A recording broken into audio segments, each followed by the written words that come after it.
Animorphs number 40, The Other. K.A. Applegate. Chapter 1. Who am I? Marco. Not Tone or Kevin or Rashid. You know, hi, I'm Marco. If you yell out, hey, Marco, chances are good I'll turn around. Respond. What? You could also say that who I am is far more than a name. That who I am depends on your perspective. On where you're standing when you yell out to me.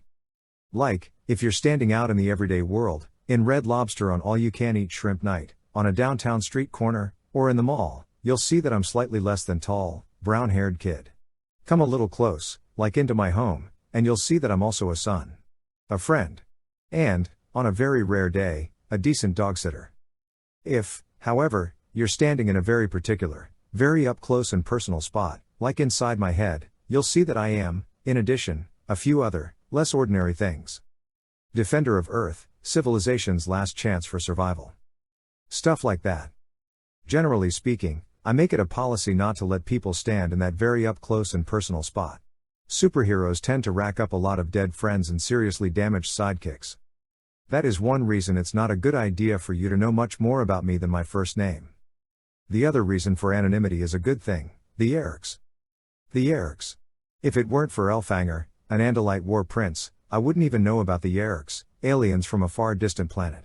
Wouldn't have been enlisted, me, 4 other kids, and another Andalite, to fight them. To try and stop their slow but constant infestation of Earth. See, Yeerks are like slugs. On their own they're blind, deaf, and mute. But in the brain of a host body, they've got eyes and ears and mouths. They're parasites, the Yeerks. Living off the minds and bodies of any creature they deem worth controlling. Geds. Hork-Buyer. Humans. And one, only one, Andalite. Yeerks wriggle their way through the ear canal and into each nook and cranny of the brain. Open memories, raise hands, move legs. Once a Yeerk is in your head, you're totally and completely at its mercy. Saying what it wants you to say. Going where it wants you to go. Listening, silently, as it mocks your every desire and dream. Watching, impotently, as it enlists your mother or father or best friend into a life of slavery. The right to privacy? Gone. The privilege of freedom? Gone. What Elfhanger did was give us access to Andalite morphing technology. This is our weapon, the ability to absorb through touch the DNA of a living creature and then become that creature. We morph to fight and to infiltrate. To spy on the Yeerk cover organization, the Sharing. And occasionally kick Yeerk butt. We become whatever we need to become. Elephant or gorilla or grizzly. Tiger or wolf or cockroach. Cheetah or polar bear or even Hork-Buyer. All of which makes that who are you question a whole lot more complicated for me than for, say, about 99.9% of folks on this planet. That remaining 0.1%, those would be my friends. The other Animorphs. Jake. Cassie. Rachel. Tobias, the guy who lives as a hawk. Axe, Elfhanger's younger brother. Obviously, there are a lot of issues we have to deal with. Issues far too complex for the 6 of us to waste a lot of time thinking about. Or maybe we've become far too complex for them to matter too much anymore. In almost every way you can imagine, we've pretty much been there. Done that and bought the t-shirt and poster. If anyone from Guardian or Prudential knew the truth about us, we'd never, ever get health insurance. Forget about life. Me and my friends, we are the definition of extreme living. We are the definition of high risk. We don't need to sign up for a class at the local community college or pay some slick shrink $150 an hour to tell us we're not realizing our potential. Our potentials have been realized up the wazoo. See, this war comes down to life or death. Freedom or slavery. Dignity or abject humiliation. Failure is not an option. Bottom line, we're here to serve. It's not only about us. It's about you, too. That's why, every once in a while, it's real nice to be alone. Shut out the world and do something just for me. Something totally and completely self-indulgent and soul-numbing. Something that requires almost no effort, physical or intellectual. The house was empty. Dad and Nora were at a PTA meeting. Euclid was spending the night at the vet, recovering from some minor doggy surgery. Jake and Rachel were off at a family thing. Cassie and her mom had gone to some big veterinary conference at the gardens. And I guess Axe and Tobias were doing whatever red-tailed hawks and aliens do on an off night. I just knew I was blissfully alone. I lay back on the living room couch. Stretched like a lazy old cat. Reached for the remote on the coffee table. Nothing good on the tube. Perfect. I channel surfed, past SpongeBob SquarePants and a minor league baseball game. Past two fat ladies on the Food Channel. Past a documentary on beetles. Ah. Unsolved mysteries. Cool. The Loch Ness Monster. Bigfoot. Aliens from outer space. Mr. Fake Spooky host looked wide-eyed into the camera. When we come back after these messages, we'll continue our in-depth investigation of legendary creatures with an amateur video made just weeks ago, right here in. I hit the mute button and waited. Hummed some Kid Rock. Yawned. Bit a hangnail. 7 commercials later, the show was back. And then the world fell apart. Chapter 2. It was just a blue blur moving across the screen. Not much more than that. A small piece of videotape taken with an unsteady hand in terrible light conditions. But it was enough. My foolproof danger alarm went off. Loud. Could this be proof positive of the existence of the magical unicorn of medieval lore? The host intoned. Or could this strange blue creature be the mighty centaur of Greek mythology? Let's take another look. I hit the power button and the screen went gray. One look had been more than enough. The image was blurred but unmistakable. Andalite. I scaled the stairs to my bedroom 2 at a time. This was bad. Really bad. A serious breach in security. The beginning of our end. A good bazillion citizens of the United States of America, and who knew how many people in how many other countries, had just gotten their first glimpse of a bona fide alien. 80, maybe 90% of those viewers would be excited for about 30 seconds, at least until the next silly monster after the next silly commercial. 10, maybe 20% of those viewers would recognize the blue blur for what it was. Not a unicorn or a centaur. An Andalite. Here. On Earth. And it could only be Axe. Okay, Visser Three and every other Yeerk with a host knew of the Andalite bandits. The ones who formed the small but unrelenting resistance to the Yeerk movement. But others, humans not controlled by Yeerks, didn't know. And they couldn't. Shouldn't. It was too dangerous, too risky. Bad for Axe to be taken prisoner by the Visser. Worse for him to be taken for study by the government. Not everybody in the agency was as fair-minded as Scully or Mulder. Some were even Yeerks. Axe would not be taken. I would make sure of that. 1,000 fears and anxieties ran through my head, almost as quickly as I ran up the steps and into my room. I had to get control. Focus. Maintain that focus. I went to the bed. Arranged the pillows under the blankets to look like a sleeping kid. So my dad and my stepmother wouldn't know I was gone. Again. I stripped down to my morphing suit. Tossed jeans, t-shirt, and sneakers into the pit that is my closet. Tore open the window. And began to morph. The goal, rapid transportation. Ping.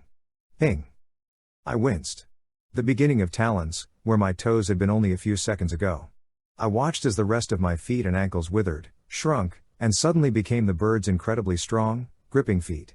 3 long fleshless talons facing front, 1 facing back. No way those feet could support my thick human legs. I was going down. Thump. I was definitely down. But I'd fallen on my back. I lifted my head and watched as my legs blackened and shriveled up into my body like 2 sticks of beef jerky being sucked up by a gnarly old cowboy. Right then I vowed never ever to eat a Slim Jim again. In spite of what you might think, morphing doesn't hurt. It's just disgusting. But still, I watched. As if I could hurry the process by witnessing it.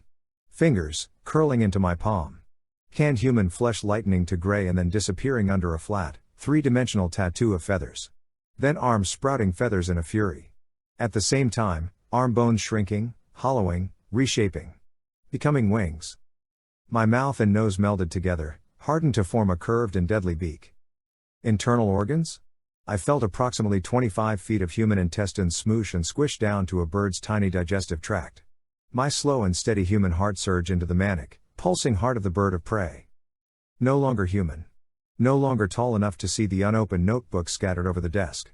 The handful of empty bubblegum wrappers I should probably throw away. Close enough to the carpet to see boulders of cookie crumbs and single strands of curly poodle hair. Ugh. I was an osprey. The animal that had become one of my earliest morphs. Not a bird with the greatest night vision, but vision a heck of a lot better than a human's. Vision good enough to get me where I was going. Axe's scoop. I hopped up onto the windowsill. Glanced sharply around with beady eyes to be certain the house wasn't being watched. And flapped into the night air. Chapter 3. Axe was at home. And he had company perched on a nearby branch. Tobias. What brings a guy like you to a place like this? Nothing good. I flared my wings and landed on the soft grass and dirt. Started demorphing.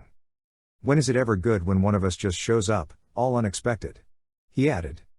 I didn't answer. Tobias has been big on rhetorical questions lately. Besides, at the moment, I didn't have any of what Axe would call mouth parts. But I did have eyes. Axe's TV was on. But not on the station I'd been watching. As soon as my lips were formed, I looked directly at Tobias. Then at Axe. Our buddy Axe here is a star, I said brightly, brushing dried out pine needles off my bike shorts, wincing when a sharp stone bit into my tender human foot. I told them what I'd seen. When I'd finished, there was silence.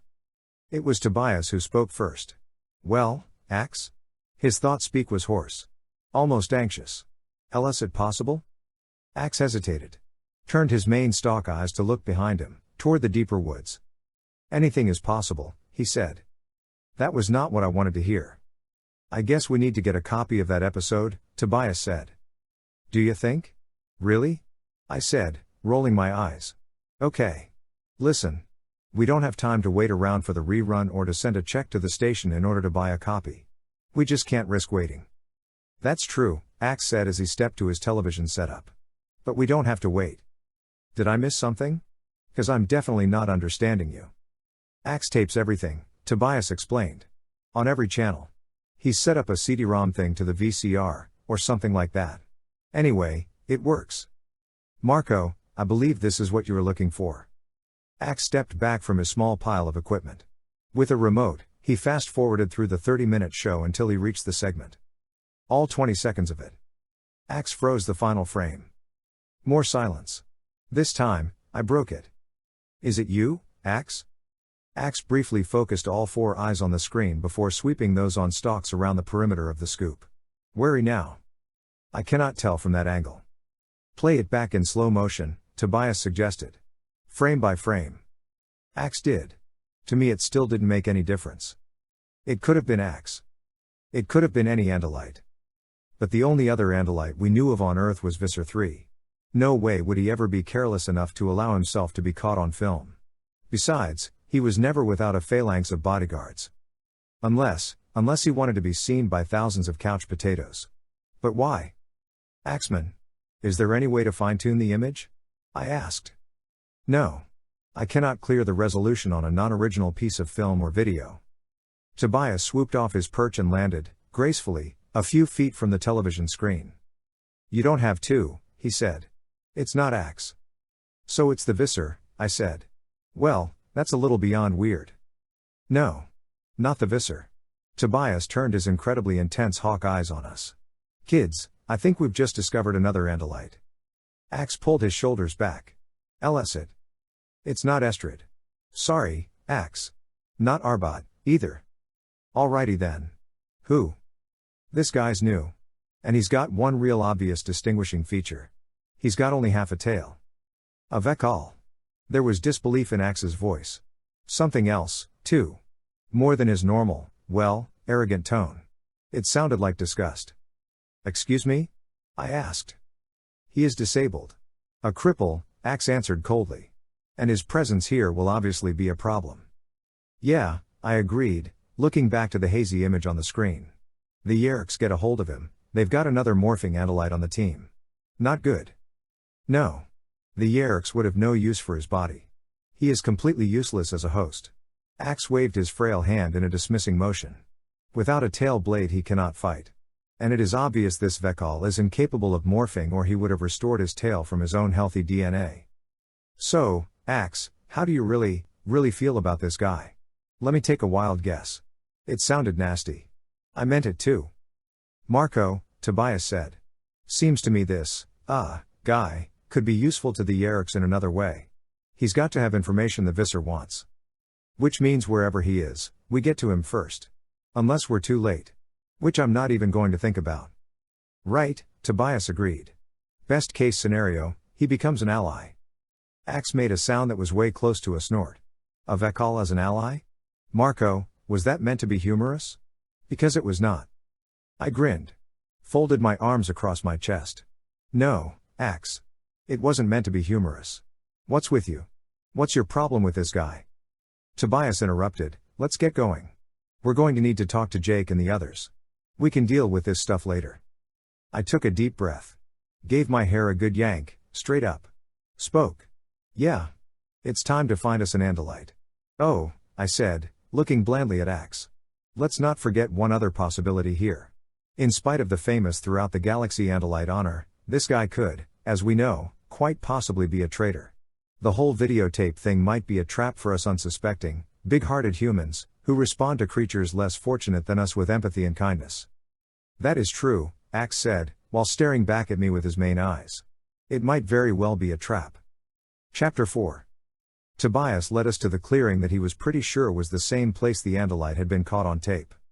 Something about the slope of the field and a pine tree partially destroyed by lightning had given him a clue. If Axe is our personal clock, Tobias is our personal cartographer and wilderness guide. Maybe we should have tried to contact the others first. Waited until morning. But we didn't. Didn't even discuss the possibility of delay. It was starting to get dark.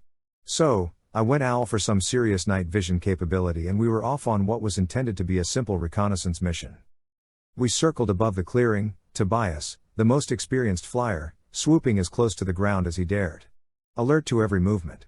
Every twitching blade of grass and swiftly disappearing tail of mouse or vole or whatever skanky creatures run around after bedtime. What, exactly, are we looking for? I said.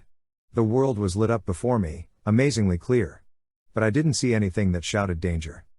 Anything out of the ordinary, Tobias said. Signs of a struggle. Trampled earth.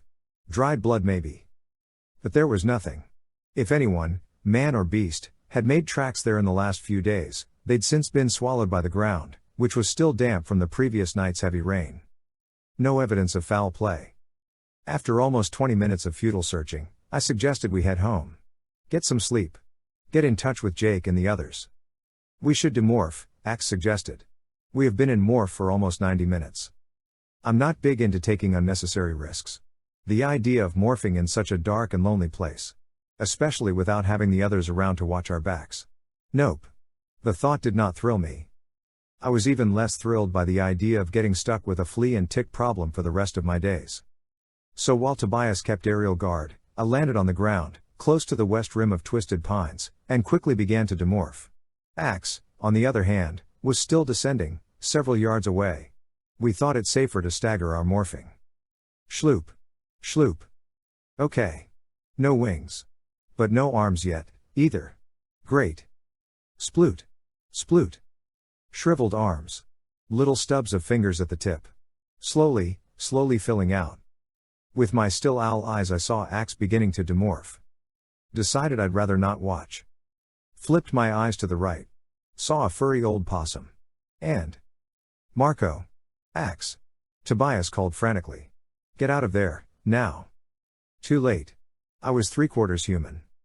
It had finally happened. We'd been too careless. Underestimated the enemy. We were really dead. And for some reason, I looked over at the possum. It doubled in size. Doubled again.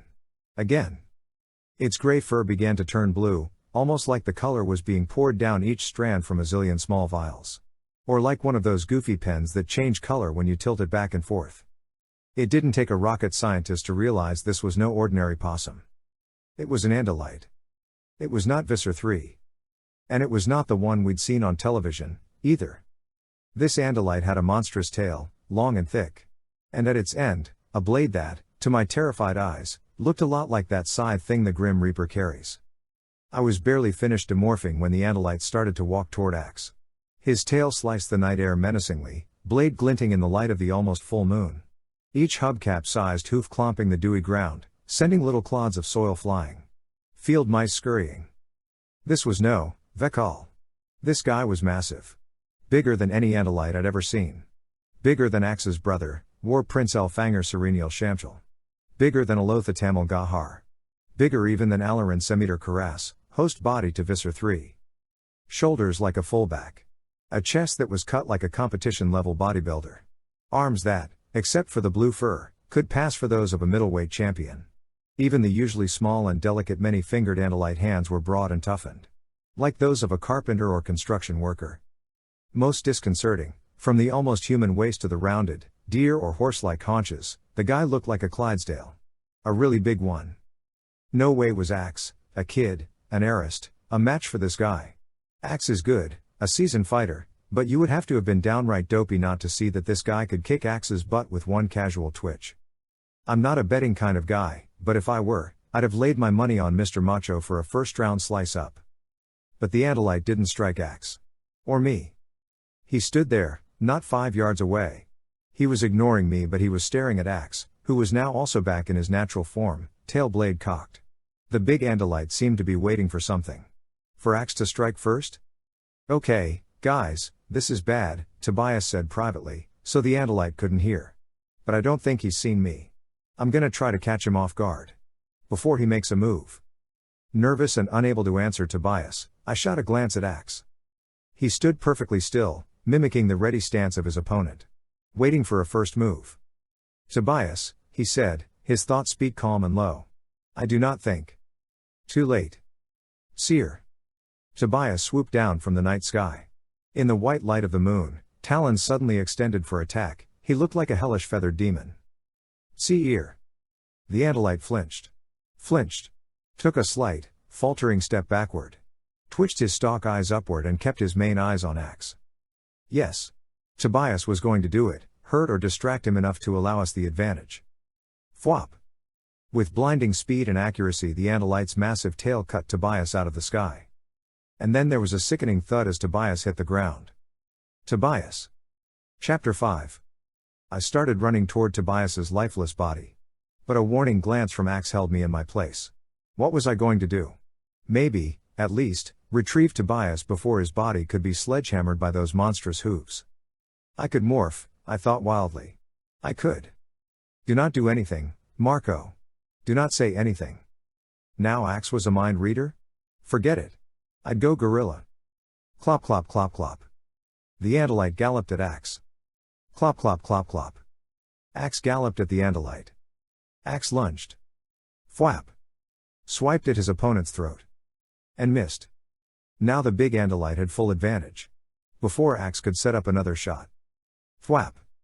He was struck with the flat of the big blue's blade. And then Axe was on the ground. The Andalite stepped back to allow Axe to climb awkwardly to his feet. Then he calmly pressed his broad tail blade to Axe's throat.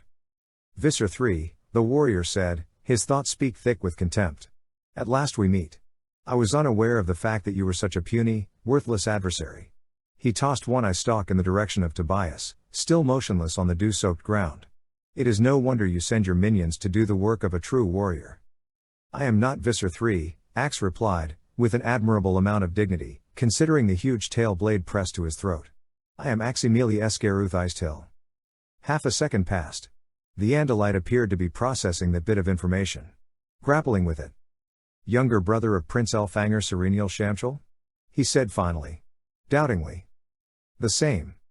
Now the Andalite's thought speak became stronger. Challenging.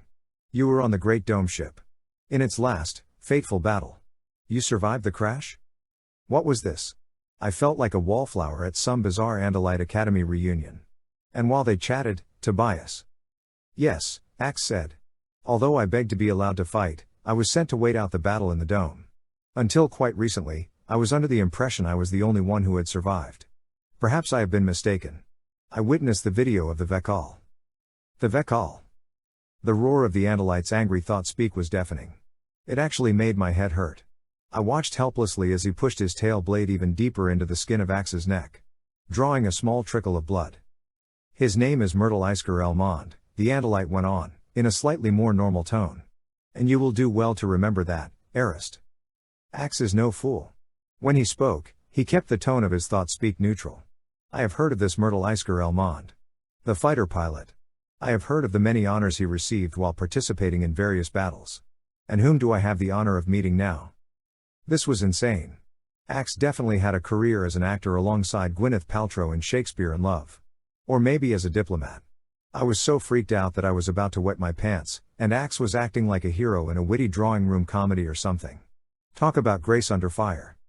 I am Goffinilinastrif Valid. Axe's 4 eyes showed a sudden respect. His thought speak revealed a note of excitement. I have heard of you, also. Your reputation as a fighter pilot is one of the finest in the history of the Academy. Your career sets an example every Airist would be well to follow. Goffinillan removed his tail blade from Axe's neck. He looked embarrassed. Awkward. Not displeased by Axe's praise but not pleased, either. He averted his main eyes from Axe's own. Commander Goffinillan, Axe continued, excitedly, recently, I was made aware of the fact that the Andalite fleet has been diverted from its mission to quell the Yeerk invasion on this planet. Instead, the fleet has been sent to deal with the Rackham Guru conflict in the Nine Sifter. There will be no special forces deployed to help my comrades stop the Yeerk conquest of planet Earth. You must help us. I must do nothing, Goffinillan retorted bitterly. I am no longer a warrior, Aximili Escaruth Eisthill. My sole purpose now, indeed, my duty and my responsibility, is to care for Myrtle. As you have noted, he added, his tone darkening, he was badly injured in our last battle. The one that stranded us on this planet, so far from our home. Axe seemed about to protest. Leave us in peace, Goffinillan commanded. Quietly. No room for argument. If you do not, if you try to prevent me from fulfilling my task, I swear by the memory of my parents that you will die. I stood as still as I'd ever stood. Almost at attention. Stiller even than I'd stood at my own mother's funeral. Only this time, I was afraid that if I moved so much as a hair I'd be killed. Rebellious, non-military issue behavior from an Andalite should not have struck me, us, as unusual. Or disturbing. Not after the stories we'd heard about Alarin on the Horkbire planet. Not after knowing that Elfanger had broken one of his society's strictest laws. And especially not after our recent encounter with Arbat Elevatastoni, a soldier and thinker driven mad by war. Still, there was something awful and dark and desperate emanating from this stranded alien soldier. I had no doubt whatsoever he meant what he'd said. That he'd kill us if we came looking for him and Myrtle. Unless. Out of the corner of my eye I saw Tobias stir. Was outrageously grateful he was alive. Willed him to be still, not to call attention to himself. Now, go, Airist Aximili. Take your friend, and leave this place. Visser Three will be here at any moment. And he will not be as merciful as I have been, I assure you. Sir. For your own good, Aximili. Goffinillan said harshly. Forget that you ever saw me. Forget about Myrtle. That is an order. Forget. Goffinillan turned away from us, all four eyes forward as he walked back toward the dark woods. Away from the revealing light of the moon. At the edge of the woods, he stopped. He did not turn around, not even his eyes. I wish you luck on your mission, Aximili. You and your comrades. Even though it is hopeless. Chapter 6. We followed Goffinillan. Of course. He probably knew we would. And now I knew he wasn't going to do anything to us. Goffinillan had us trapped and had knocked Tobias out, but he had let us live. We needed, to know why. And there was something else. The Andalite had seen me demorph. At least, I was pretty sure he had. Maybe he hadn't seen the entire process. How great were a possum's eyes, anyway? I had no idea. Maybe he thought he'd missed something, that I'd already morphed from my natural Andalite body to human. Who was I kidding? He had to have seen it all. My gut told me that. Besides, why would any guy with a tail blade morph to a weak-limbed, soft-skinned thing in the face of trouble? It didn't matter much what he found out about me from this point on. As long as he didn't live long enough to tell it. I went wolf, fast. Axe went harrier. While we morphed, Tobias checked himself out and decided he was okay. So, even though he was still a little wobbly, he took off after Goffinillan. He's moving fast, guys. I can't get up too high or I'll lose him. Tree cover is too thick. And I'm having trouble maneuvering in this low light. I took off. With the wolf's superior sense of smell, with its amazing stamina and agility, we stood a decent chance of tracking Goffinillan. I hoped. Just stay with him, Tobias, I called. We're on our way. I tore through the dark mass of trees. It was like racing through a maze to reach the prize in the center, a prize you really didn't want because you knew it was dangerous and maybe even lethal. A prize you'd have to destroy before it destroyed you. But a prize you had to have, no matter what. Around and past dark green pines and small masses of rock. Under heavy, low-hanging branches. The air chilly and damp, masking certain odors and altering others. Still, I was pretty sure the wolf's keen nose detected the big Andalite. I ran. Above me, Axe and Tobias did their best in the lousy flying conditions. But their best wasn't good enough. He's gone. Tobias cried suddenly. I can't, he was just up ahead, then nothing. I stopped under the branch where Tobias perched. Thrust my nose at the ground, desperate to locate Goffinillan. Raised my head and sniffed the air. Axe came swooping down close by. It's like he just disappeared, Tobias said. I'm getting next to nothings, I added. At least, no clear direction. As much as I do not want to mention the possibility, Axe said, perhaps there is an entrance to the Yeerk pool complex hidden somewhere near. Perhaps Goffinillan passed through. Wait. I said. I padded silently about a yard into the deeper wood, using all the wolf's senses. He went this way. It's faint but, look. It was some kind of cave or passage. About another 3 yards to the right. Not easy to spot unless you were looking for it. The entrance was low and narrow and almost completely hidden behind the sweeping branches of an evergreen. 10 to 1, that's where our Andalite friend disappeared too, I said. Looks like you were right, Axeman. And it looks like we're not alone, Tobias said. Something was coming out of the cave. Someone. A human. A man. He stopped just outside the cave's entrance. Looked around carefully. Suspiciously. As if he were expecting to find spies hidden behind the trunks of trees. He was average. Nothing remarkable about him at all except his total and complete averageness. Good looking. Average height and weight. Middle-aged, maybe 35, maybe 45. Hair halfway between blonde and brown, halfway between short and long. He wore a pair of nondescript jeans, a dark plaid shirt, scuffed white sneakers. He was the kind of guy who would disappear into a crowd instantly. The kind of guy who would blend. The kind of guy Jake might have become if fate hadn't chosen a spectacularly odd path for him. When the guy was satisfied no one was going to jump him, he headed off. Quickly and purposefully through the nearly black forest. Ordinarily, we might have followed him. Especially since we assumed he was a controller, coming up from the Yeerk pool. But Goffinillan was far more important to us now. Hunkered down to the damp ground, my belly touching pine needles and moss and soil, I moved closer to the cave opening and waited in case there were others. After a few minutes, I sniffed at the entrance. Yes, Goffinillan had been here. I was sort of prepared to go down to the Yeerk pool if we had to. To find the Andalite before he could reveal our secret. I wasn't prepared for what I found inside the cave. Nothing. No false panel or trapdoor or secretly coded keypad. Nothing. Just a small, dusty, hollowed-out space and a big rock. I crawled out of the cave. Nothing. No entrance. No nothing.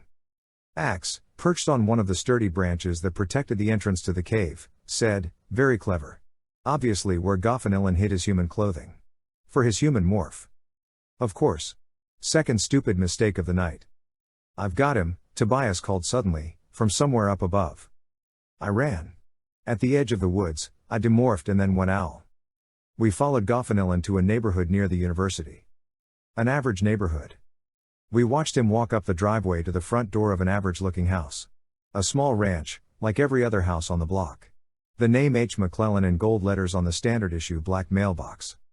He stopped at the door. Looked around. Then reached into his pocket, took out a set of keys, and let himself in. We waited. Heard several locks turning and slipping into place. No lights went on inside the house, even after almost a full 4 minutes. What now? Tobias said. Sneak a peek through a window? No, Axe said. Too dangerous. Goffinillan will be ultra careful from this point on.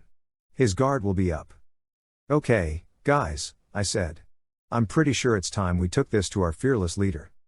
Chapter 7. Jake, the guy saw me demorph. Rachel jumped from her seat on a wooden rail. It was early the next morning, before school, which because of some teacher conference was starting late that day. As usual, we were gathered in Cassie's barn. Great, Marco. Good job, she said sarcastically. But, I went on, he didn't even flinch. Didn't look at me again, didn't talk to me. Didn't ask Axe about me. It was as if he didn't care or something. I guess then the question is, why? Jake said. Remember how Gonrod almost had a heart attack when he found out there were humans with the morphing power.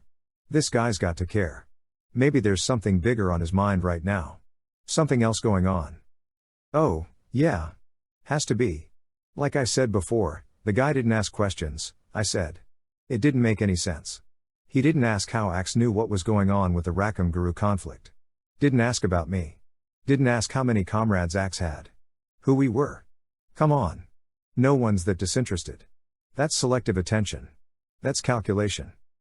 He told us the Visser was due to arrive momentarily, Axe added. As if he knew the Visser's habits. As if he were waiting to meet with him. Or maybe to attack him, Tobias said. I don't think we should jump to conclusions. We don't know anything about the relationship between Goffinillan and Visser Three. I laughed. Yeah, we do. We know enough. We know there is a relationship. That combined with Goffinillan's telling us to get gone. And, of course, his threat to kill us if we didn't leave him and his buddy Myrtle alone. In my book, if he's not with us, he's against us. Jake rubbed the back of his neck. Let's remember he didn't stay to meet Visser Three. There's always the possibility that these two Andalites could become part of our team. So, we should keep an eye on this guy. Make sure he's not working for a Yeerk-run company. Or heading off to the Yeerk pool once every 3 days. I'm there, Rachel said. I'll go, too. Cassie. Fine. Axe, what do you know about Goffinillan? Jake asked. His reputation is flawless, Axe said simply. He almost killed you for insulting his friend, I pointed out. And he attacked you, a fellow Andalite. He is a warrior, not a diplomat, Axe replied. Perhaps it was me, but he didn't sound 100% convinced of his argument. I do not think it unusual for a trained soldier, particularly one stranded far from the home world, in a place under invasion by the enemy, to react as he did. With aggression. Okay, then, what's up with the videotape? Rachel demanded. Who took it? How could it have gotten to the show? Cassie shrugged. Lots of possibilities. It could be totally innocent. It might have been taken by some slimy guy out to make some money by selling it to TV. Or to those horrible magazines like The Star or Inquirer. Or some jerk's idea of a practical joke. Or it might have been taken by Goffinillan, Rachel said tightly. Maybe he's made a deal with the Yeerks. The perfect way to lure the Andalite bandits to certain death. But we're still alive, I replied. So if what you're suggesting is true, I'm positive we would not be having this conversation. What if Goffinillan isn't working with the Yeerks? Tobias said. What if he had nothing to do with that tape? What if he meant what he said about us leaving him alone? Forgetting about him and Myrtle. Too bad, Jake said dryly. How often do Andalites come to Earth? We can't ignore the fact that Goffinillan and Myrtle are holed up in suburbia. Our suburbia. We don't mean them any harm, but we're going to find out as much as we can. I take it that means we're going in? I said. Like I didn't already know. Oh, yeah. Only we means you and Axe, Jake said. If this guy is a traitor, if he's with the Yeerks, we don't want him knowing any more about us than he already does. So, later today Marco is human, which is way too much information already, and Axe is Andalite. He's seen Tobias but we need him to fly surveillance while you two are inside. You are on a formal visit on behalf of your prince, Axe. The rest of us will back you up. Provide firepower if necessary. I grinned. Just in case he meant that I'll kill you if you don't leave me alone thing. Thanks, big guy. Jake grinned back. No problem. And when you leave, the rest of us will stay put. Watch where he goes, what he does. See if he contacts the Yeerks. Keep an eye out for Myrtle, too. He turned to Rachel and Cassie. But first, try to catch Mr. H. McClellan before he leaves the house this morning. Tobias, go with them. When they have to get to school, you take over. Tobias lifted from his perch in the rafters. Sure, Jake. Meet you in the air, ladies. What am I supposed to do in the meantime? I said to Jake, after all the others had left. Until Axe and I pay a visit to Batman and Robin? Jake gave me a pained smile. Marco, I think you've done enough already. You know, the three of you running off to find this Andalite without telling the rest of us. How about taking it easy for a few hours? Maybe say a prayer, or two? We're gonna need it. Chapter 8. I am not much for prayers and supplication. Unless, of course, it involves getting a beautiful girl to say yes to going out with me. Then, even begging and imploring our options. Marco? That you? In the flesh, feathers. I'd joined Tobias up above H. McClellan's neighborhood. Above blocks of 2 and 3 bedroom ranches and split levels, roofs and gables all cedar-shaped triangles and trapezoids. Above a collection of backyard pools, bright blue circles and squares, and front yards uniformly rectangular and green. A typically American kind of geometric pattern. Actually kind of cool from this perspective. Why aren't you in school with the others? Tobias asked. I'm thinking I really don't want to answer that question. So, what did you find out? Tobias coasted into a lazy circle, letting the thermals support him. Not much. We followed Henry, That's what the H stands for, to the university. Seems he's an assistant to some academic type. Some professor who works with particle physics. Whatever that is. Axe will know. What else? Well, except for when the guy went to the bathroom, probably to demorph, we pretty much watched him all morning. Cassie and Rachel got inside. Found out it's the perfect place to demorph. It's one of those private rooms, frosted windows, one stall. Anyway, he sat at his desk, chatted with some coworkers, ate a donut. Then, Rachel and Cassie went to school. I hung around. At about 11, Henry got a phone call that seemed to shake him up. Next thing I know, he's hightailing it home. Unless he morphed something really small and took off again, I think he's still in there. Or in the greenhouse. I want to get a closer look, I said. I glided down, closer to the roof of Henry McClellan's ranch house. Closer to the large greenhouse that was attached to the house itself by a 15-foot-long tunnel-like extension. Be careful, Marco, Tobias warned. He's gotta be nervous and definitely paranoid. And probably on the lookout for us, I know. Maybe the call was about Myrtle, Tobias mused as we swooped to about 20 feet above the greenhouse. Maybe it was the Visser, I said in a minorly sarcastic voice. Don't romanticize this. Tobias ignored my remark. There he is, he said instead. In Andalite form. Goffinillan was barely visible, even to my osprey eyes, beneath the humid, curved glass of the greenhouse and the proliferation of green stuff growing inside. According to Axe, Tobias explained, gardening is a very cool hobby for Andalites. It's an art, really. Great. I'll be sure to buy him a John Deere riding mower for Christmas. Any sign of Myrtle? Tobias landed in a huge old oak tree on Mr. Henry McClellan's property. Not that I can see. Just Goffinillan pruning some leaves. Or doing something with garden shears. He seems pretty focused. Then I'm going in closer. Marco, I'm not sure that's a great idea. What if he looks up? What if he doesn't? I countered. Look, this guy gives me the major willies. I want to know as much as I can before I meet him on his turf. Okay, but, no buts. I was going to get up close and personal with the roof of the greenhouse. I glided lower, eyes straining to catch every detail I could when. Sapap. I hadn't even touched the glass. But a nasty electric jolt sent me toppling over, almost upside down, less than a foot from the glass roof. I righted myself, flapped furiously, desperate not to touch the glass, not even to get as close as I'd come a second before. Marco. The greenhouse was surrounded by a force field. Only natural for Goffinillan to go to any lengths to protect himself. Marco. Answer me. I couldn't. The pain was excruciating. My human mind was numb with shock. Then I flew. Not toward anything, not even away from anything. The osprey senses took over and I just flew, up, then down, flapping madly, lost in the pain. Marco. What are you doing? Get out of there, now. I didn't see the surveillance cameras pop up from the roof of the house. Until it was too late. Look out. He's got a shredder. Tobias's cries finally pierced my mindless panic. I looked back to see Goffinillan's head and weapon-wielding hands poking through a skylight in the flattish roof of the house.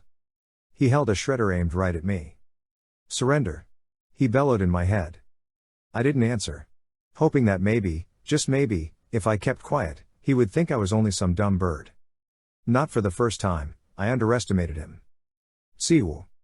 He fired. I saw the flash before I felt the pain. Ag. One of my talons, completely gone. That was a warning shot, he said. Some warning. You can't imagine how disturbing it is to look down and see that one of your body parts is missing. No matter what form you're in. See the blank space where it used to be. See the blood and gore oozing out of the stump. Surrender, he commanded. Or die. Not much of a choice there. Get the others. Find Axe. I told Tobias privately. Hurry. To Goffinillan, what do you want me to do? He kept the shredder aimed at me. Didn't seem to see Tobias winging off, or didn't care. Land in the backyard, beside the greenhouse, he instructed. Then, demorph. Chapter 9. So, my eyes did not deceive me. Goffinillan stood there, all 3 gazillion muscled Andalite pounds of him. When I first saw you it was night, the light was poor, but you are human. Not Andalite. I climbed to my feet. No worse for the missing talon. Just a little muddy from rolling around on the ground. It looks that way. Goffinillan poked the shredder at me like a scolding finger. Who gave you the morphing technology? He demanded. What difference does that make? The difference between right and wrong. Goffinillan shot back. The Andalite who gave you the power to morph broke the law of Ciro's kindness. He is a criminal. The Andalite who gave me the power to morph is dead, I told him flatly. And I'm not sure you should be calling anyone else a criminal. You know, let he who is without fault throw the first stone, and all. What are you implying, human? Suddenly, I was more mad than scared. I'm not implying anything. I'm saying it outright. You made some kind of deal with Visser Three. I'm not sure of the details yet, or what you stand to get out of it. But this much I do know, Visser Three is a Yeerk. Now, you Andalites are a smart bunch. You tell me what that makes you. Swoosh. My hand flew to my neck. Came away bloody. Just a little nick. A warning shot. And then the blade was back at my throat. I am no traitor, Goffinillan said, his thoughts speak low and menacing. Goffinillan. Axe. Pushing his way through the tall hedges that surrounded McClellan's property. Tail poised, ready to fight. If you are a true Andalite, Axe said, coming to a stop not 10 feet away from where we stood, you will not harm that human. He is one of us now. A warrior against the Yeerks. Strike him down, and you prove yourself a traitor. Goffinillan swung his eye stalks to look at Axe. His main eyes bored into mine. You dare to challenge me, little Arist? I do, Axe replied. The others in the resistance know we are here. It was my prince who sent us to speak with you. Goffinillan did not respond. Not right away. He stood perfectly still, regarding us separately, the expression on his face inscrutable. I warned you not to approach me, he said finally. Your prince insults me by ignoring my command and sending human children. Slowly, almost tauntingly, he withdrew his tail blade from my throat. But I will speak with him or I will speak with no one. I stepped back. Felt the stinging skin of my neck and said, then I guess this conversation is over. I took a step away from Goffinillan. Then another toward Axe. No. Slowly, I turned my head and looked back at the big Andalite. And for a split second, thought I saw a trembling race through his massive body. A slight tremor. Maybe I imagined it. No, he said again, his thoughts speak more low and calm. Please. Come inside. Marco? Axe? We're here. Front and back of the house. Jake. Perfect. Okay, I said to Goffinillan. Let's talk. Goffinillan led Axe and me through a door in the side of the greenhouse's tunnel-like entranceway. From there, we entered the house itself through a very typical back door, screen and all. And stepped into a kitchen straight out of Martha Stewart Living or House Beautiful or Architectural Digest. One of those lifestyle magazines my stepmother is always reading. Your home is an accurate and attractive example of a human suburban dwellings. Axe said formally. I appreciate your assessment, Aximili, Goffinillan replied, just as formally. It has been difficult, learning the many details of human culture. But it is important for Myrtle and me to remain as inconspicuous as possible by hiding in plain sight. Although I must admit the relative lowness of this roof is at times disconcerting. Nothing like living under the open sky. That's a ranch house for you, I said. Next time, go for a Cape Cod, at least. Or skylights in every room, not just the kitchen. Goffinillan chose to ignore my remark. He led us through the kitchen, a veritable shrine to modern domestic technology. A sub-zero fridge. Microwave. Viking cooktop and oven. State-of-the-art Bosch dishwasher. Cuisinart. KitchenAid mixer. And everything was sparkling clean. Nora would have been in heaven. Okay. Maybe I've been spending too much time watching that kitchen show on the Food Network. Yeah, great kitchen, Goffinillan, I said. But it looks like it's never been used. No dirty dishes in the sink, no dustpan against the wall, no soaking wet dish towels thrown on a counter, no way anyone's going to believe two guys live here. Goffinillan focused his main eyes on me. Two guys do not live here, he said. At least as far as other humans are concerned. This house belongs only to a Henry McClellan and he resides alone. He lives quietly. He spends most of his time at his office at the university. He does not have friends. He is what humans call a loner. Well, that answered that question. Goffinillan led us through several other rooms in the house, each equally pristine, each obviously unused. I mean, white carpeting? Pink silk upholstery? For two guys with muddy hooves and no ability to sit? Clearly, Myrtle and Goffinillan actually lived somewhere else in the house. The only disturbingly out-of-place items in the otherwise perfect house were a few pieces of artwork, obviously bought at some starving artist sale set up along a highway. You know, paintings on black velvet, sold from the trunk of an old Cadillac. There were the requisite seascapes and even a sad-eyed clown. Before I could ask where the crying Elvis was hung, Goffinillan led us back to the kitchen. On the far wall was a keypad. The Andalite's massive shoulders blocked our view of it as he punched in the code. A concealed door to the left of the pad slid open. Please. These are our private quarters. In semi-private thought speak, Axe let Jake know our position. That we were entering a concealed part of the house. That he and the others should be ready to come at our call. Then Axe and I stepped forward. I whistled. It was a mini Andalite home away from home. Myrtle and I were fortunate to have salvaged many things after the crash, Goffinillan explained. Most important, a good power supply and a force field generator. The latter is particularly necessary for our survival. I smiled wryly. You don't say. Computer stations. More than half a dozen of them. Each screen running a different program, none of which looked familiar to me at first glance. Several large screen TVs. Each on and tuned to a different news program. Everything from Hollywood-style report to CNN to the Bloomberg report. The floor was covered in lush, well-tended grass. No chairs, but a long, fairly high table on which lay various handheld weapons. The walls were painted a creamy color. The ceiling, sky blue.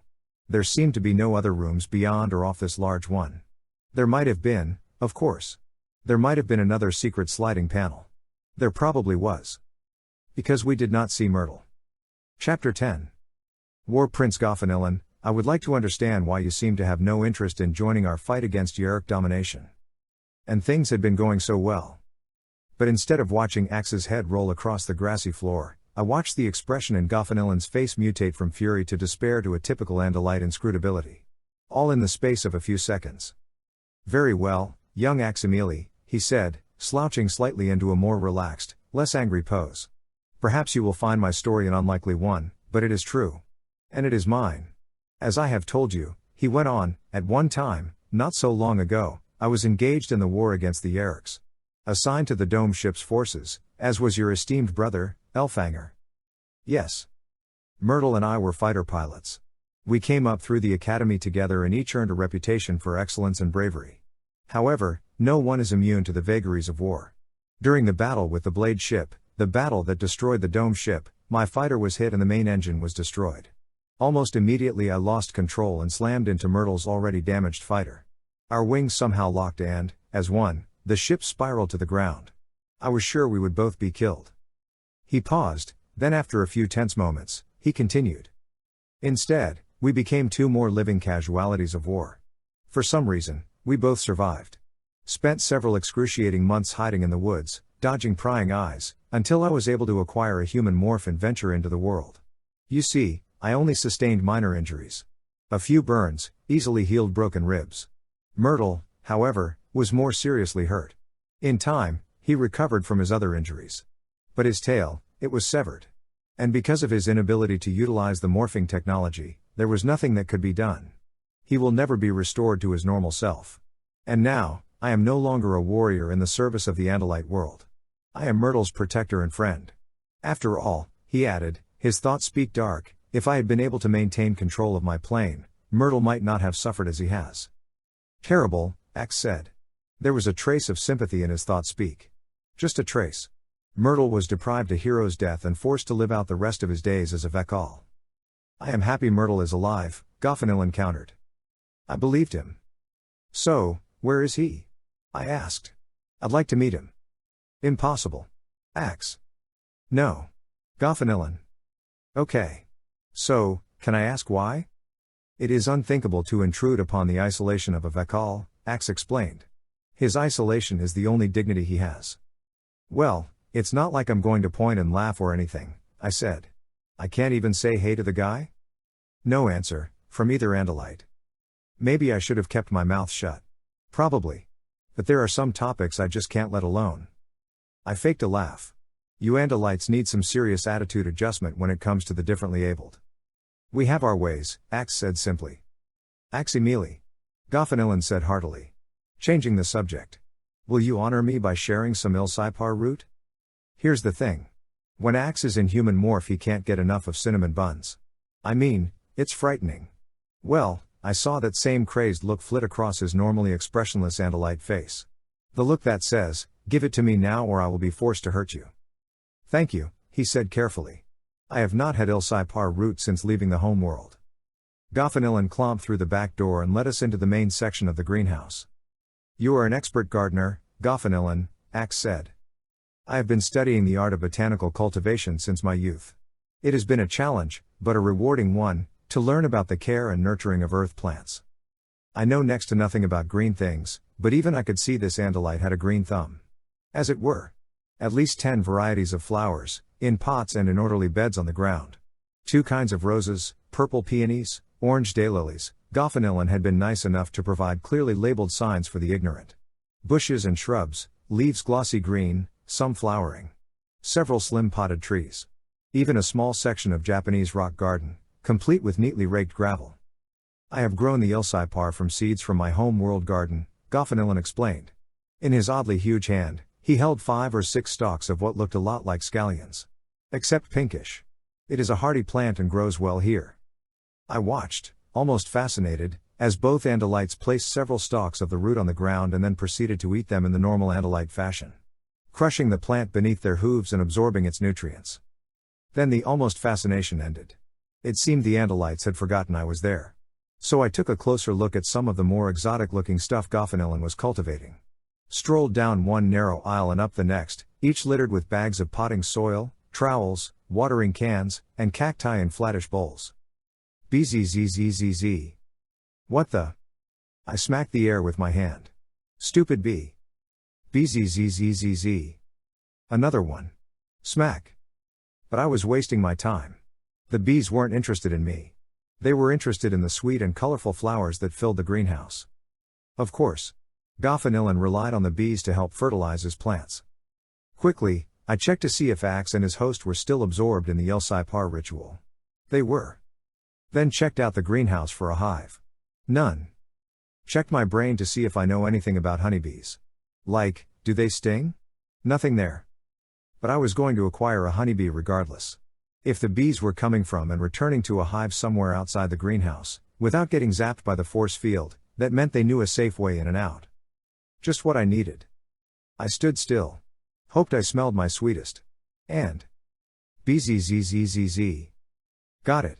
Held the bee loosely in my fist and hoped I acquired it. Thank you for the excellent Ilsipar root. Axe.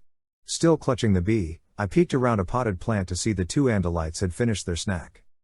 You are welcome, Goffinillan answered, one stalk I pointed my way. I smiled. Perhaps now your prince will honor me with a visit? Goffinillan said. Now that you see I mean no harm. Will you tell him that I invite him to enjoy some of this home world specialty? I must explain. Yes, of course, I said, cutting Axe off. Hoping he'd keep quiet. We'll extend your invitation. Axe looked back at me, slightly puzzled. I grinned crazily. The stupid bee had stung me. Ow. I opened my fist, out of sight, and tossed the bee to the ground. Then I came forward to join the other 2. Excellent. Suddenly, Goffinillan was all conviviality, the host with the most. I look forward to your return and to meeting your prince. Chapter 11. Axe's prince and my best friend was not going to pay a visit to Goffinillan before I did a little further investigation on my own. But I didn't tell him that. We met at the mall, Axe, in his human morph, and I strolling in together, stopping here and there, looking like a couple of normal guys hanging out at the mall. Jake on his own.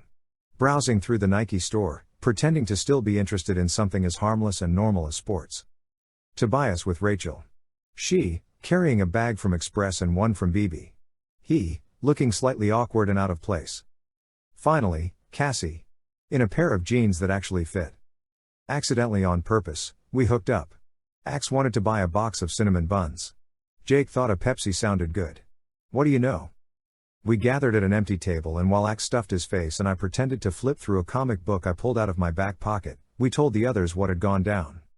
You know you took a huge, and I'll add, too, stupid, risk, Marco, Jake said, keeping his voice low and his expression bland. Yeah, well, we got what we wanted, I said. We got inside. And we got to confirm that Goffinillan is a bit of a loose cannon. Yes, Axe agreed. Though it was hard to take him seriously with frosting on his chin.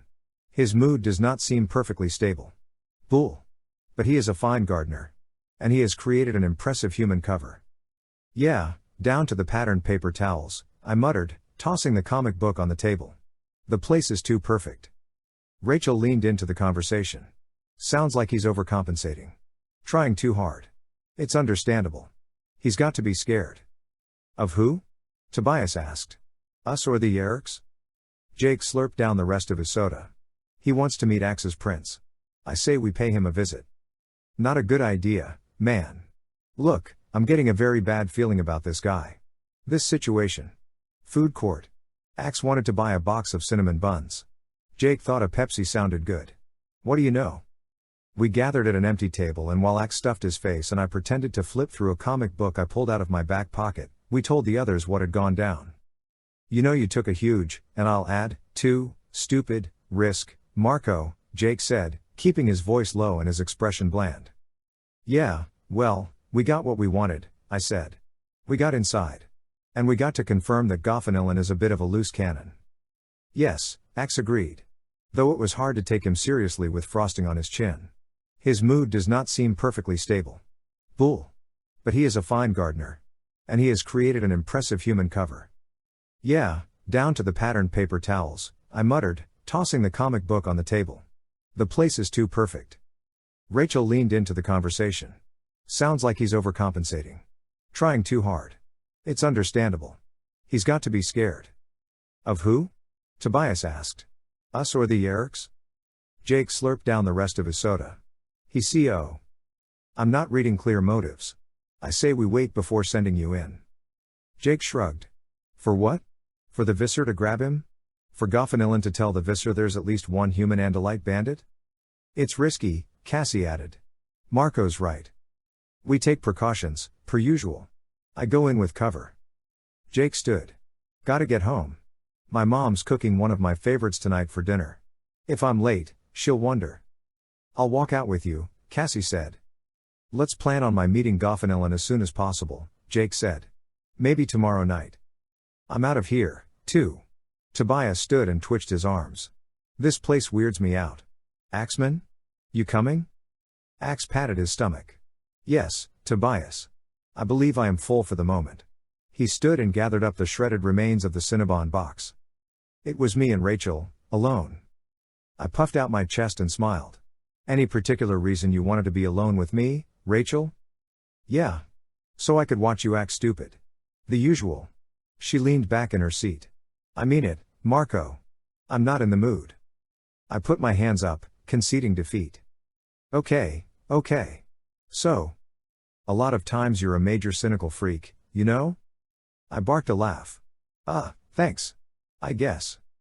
But you're also the best at knowing when something genuinely stinks. I can block out your lame jokes, but I can't ignore your paranoid instincts. Gee, thanks, again, I said. Rachel frowned. I mean it. Look, you're not letting Jake meet Goffinillan before you go back there yourself. Don't bother to deny it. You have a plan. I want to know what it is. Quickly, casually, I glanced around. Why? So you can tell your bird boyfriend and screw me up with Jake? No, you moron, Rachel hissed. So I can go with you. You'll need someone to cover your butt. See? I knew you cared. Wham! And that's when Rachel's foot connected squarely with my shin. Chapter 12. I hear wouldn't be time to do my Morph before my mission.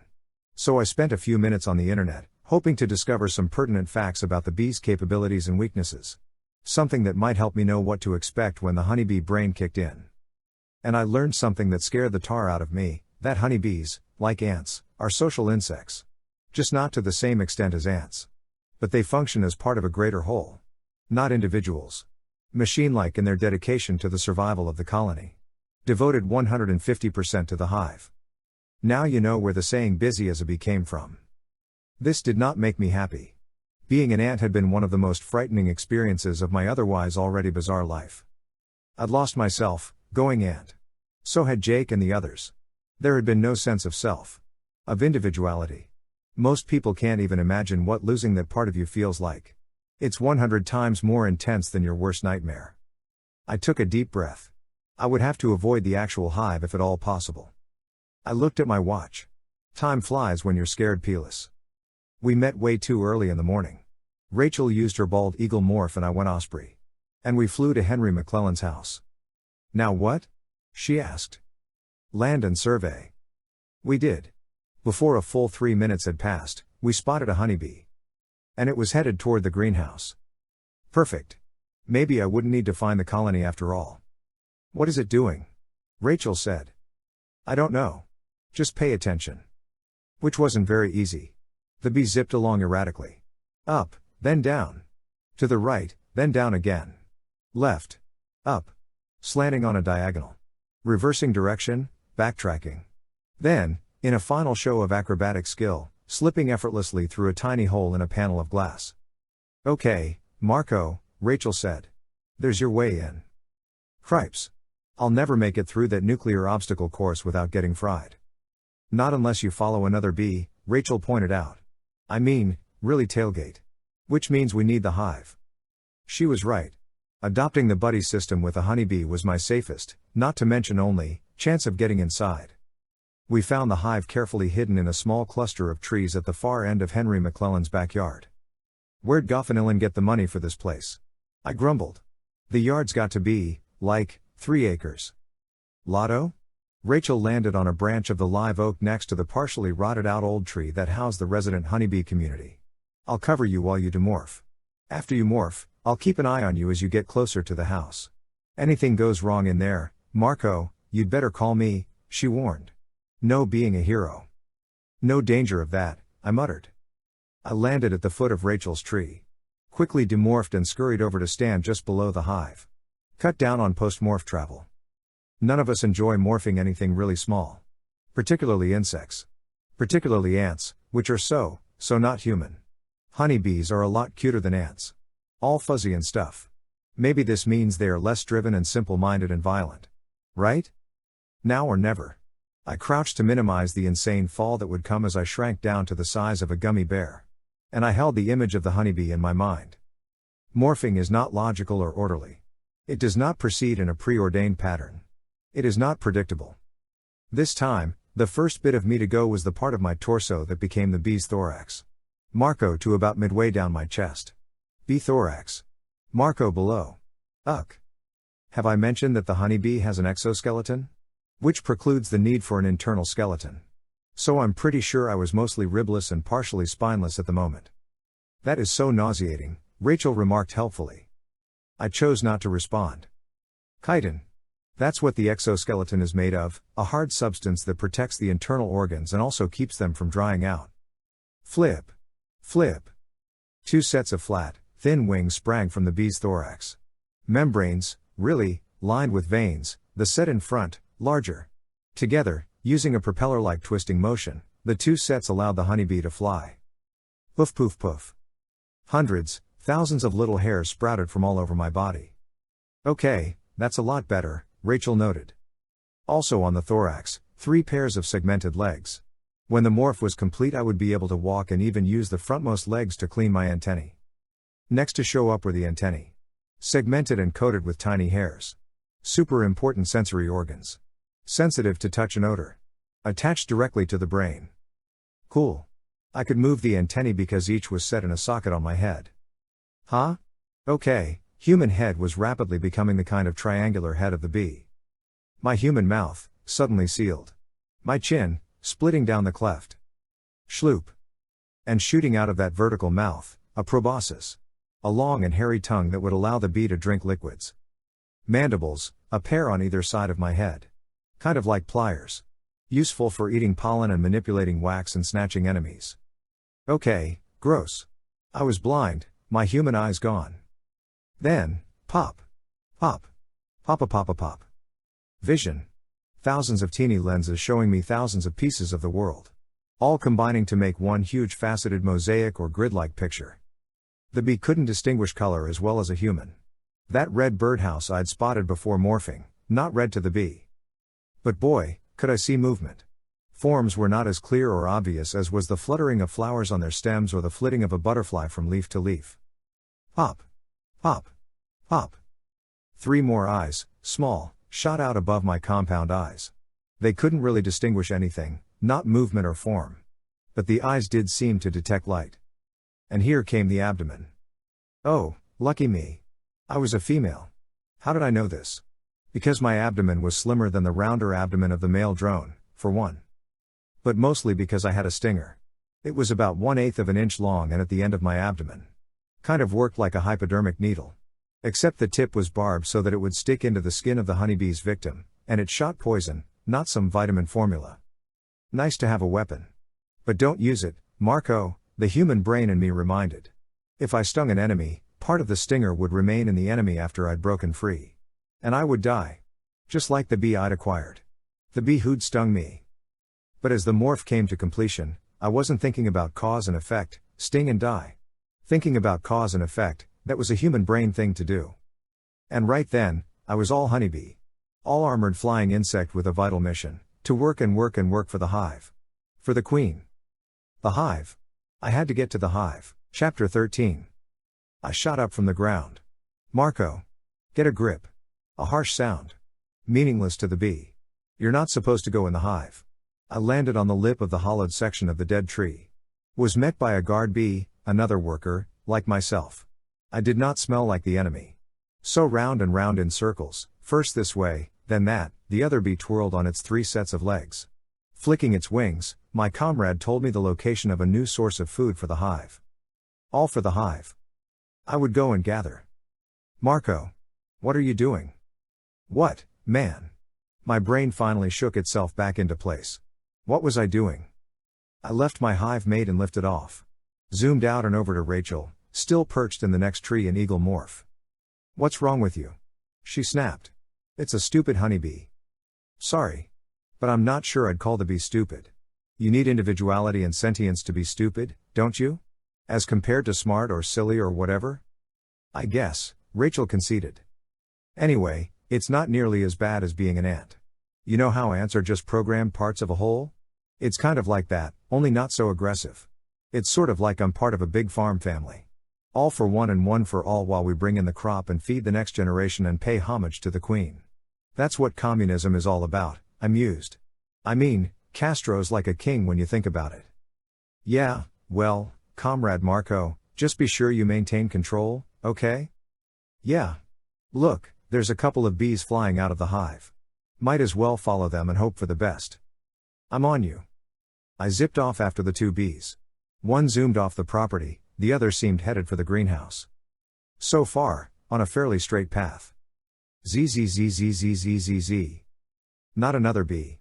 Not my bee. Another bug. Whoosh. It dropped straight down in front of me. Went right for the bee I was following. What the heck was it? Through what seemed like thousands of tiny TV screens I could see an insect larger than me, maybe twice my size. Its legs seemed to be covered in spines or spikes. Its nose looked like a big fat needle. Marco. You'd better look out. Rachel called. And then the monster insect hit the bee. Hard. Wrapped its horrible legs around it, capturing the smaller insect in a spiny, Iron Maiden-like prison. Like one gigantic mutant insect they flew. The bee struggled but to no effect. And then the big bandit stabbed the bee with its needle nose. Had to be sucking the life from the bee, because when the big insect released the carcass it was withered and dry. A terrible close call. But the killer insect had flown out of sight. Marco. He's coming back for you. Zzzzzzzzzzzzzzzzz. He's about a foot behind you, maybe 6 inches up. I'll try to get him but. Ah. I felt one of his barbed legs pierce my abdomen. No no no no. A second leg impaled me from the other side. I was a skewered snack for a seriously unattractive insect. At least it would be quick. How long had it taken this thing to suck the life out of the other bee? I felt the proboscis against my back. The very tip of the deadly sucking needle. Woo-woos. A massive gust of wind sent me swirling, then falling toward the ground. Falling, but not dead. I tried to move my wings, get control. But they were still pinned against my body by the grip of the demon on my back. Thump. I hit the ground. Stunned but alive. Marco. Rachel cried. Are you okay? I'm alive, I said. But not okay. The thing still got me. Oh, you're fine, she said. I got him. Tore him right in half. Sorry I let you fall. You're forgiven. Just get me the heck out of here, will you? A bald eagle dive bombing bugs in the backyard? Not too odd. With massive eagle claws, Rachel grabbed me and what was left of the killer.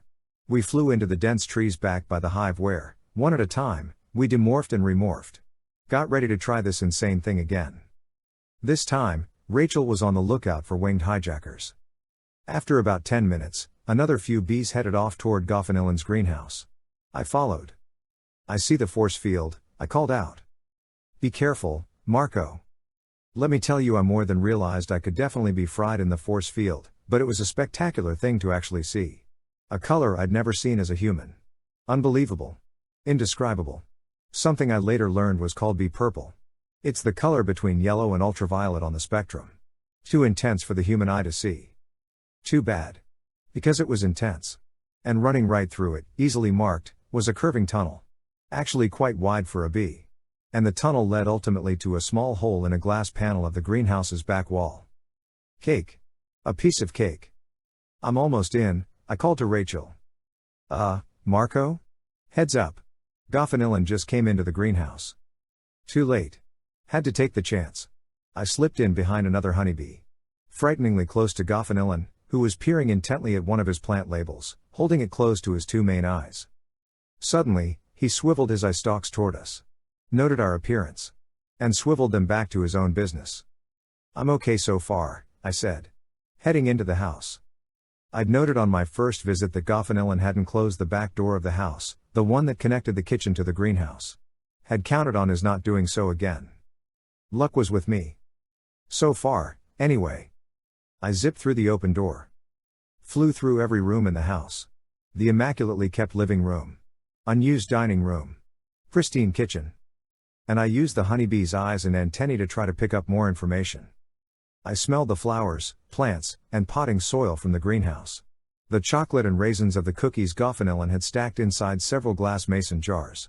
A strong, disinfectant smell in the bathroom. Mr. Clean or Top Job or Comet. Throughout the house, in every room, Goffinilan's distinctive, not unpleasant odor. But there was one thing I distinctly did not see or smell or sense in any way. What's in there? Rachel asked. I'll tell you what's not in here, I said. And what hasn't been here for a long time. Myrtle. Chapter 14. I don't get it. Where is Myrtle? Jake said. But only after he stopped telling me he was getting really ticked at me and this whole Goffinilan thing. After he stopped glaring at Rachel. After he admitted the information about the missing Andalite was valuable. We were all in Cassie's barn. And things were getting consistently more confusing. Did he ever exist? Was the guy on the video a fake? Prince Jake, I can confirm there was a Myrtle Isker Elmond at the Andalite Academy. And that a fighter pilot by the same name won much honor afterward. Axe paused thoughtfully. Of course, I did not know he was morphin capable. I was under the impression the Academy did not admit Vekals. Yeah, I snapped, you hate when your hero turns out to be a cripple. That's pretty crappy. Back to the point, Jake said tightly. Which is, what do we do about Goffinilan? Rachel sprawled on a stack of hay bales. He doesn't want to hurt us. Not yet, anyway. But he doesn't want to help us, either. He says he wants us to leave him alone, but then he asks to meet Jake. Doesn't make sense. I don't think the guy knows what he wants. Yes, Tobias. Yes, he does, Axe said excitedly. Ilsipar root. Why didn't I see before? I shook my head. See what? Goffinilan offered me Ilsipar root, Axe explained. It is a mild intoxicant, taken in a manner somewhat like humans take tea or coffee each morning. Okay, but Ilsipar root has a medicinal use, as well. In great quantities, it eases the pain of Sula's disease. This is a genetically programmed disease. It causes increasing pain in the joints as well as the muscles, extreme at the end. In some, it causes progressive blindness. It strikes in the prime of life and is always fatal. Okay, Jake said. I still don't understand what this disease has to do with us. And I don't understand, Rachel began, why, if Goffinilan has the disease, he can't cure himself by morphing. Oh. Wait. Yes I do. His own DNA still has the disease. It's like he's trapped. Axe inclined his head. Exactly. The only cure is to acquire, then morph, another Andalite. one without the defective gene that predisposes toward the disease. In other words, the victim of Sula's disease must abandon his imperfect body. He must become a Nuthlet. Tobias looked at Axe with his intensely fierce hawk's eyes. Sounds reasonable. No.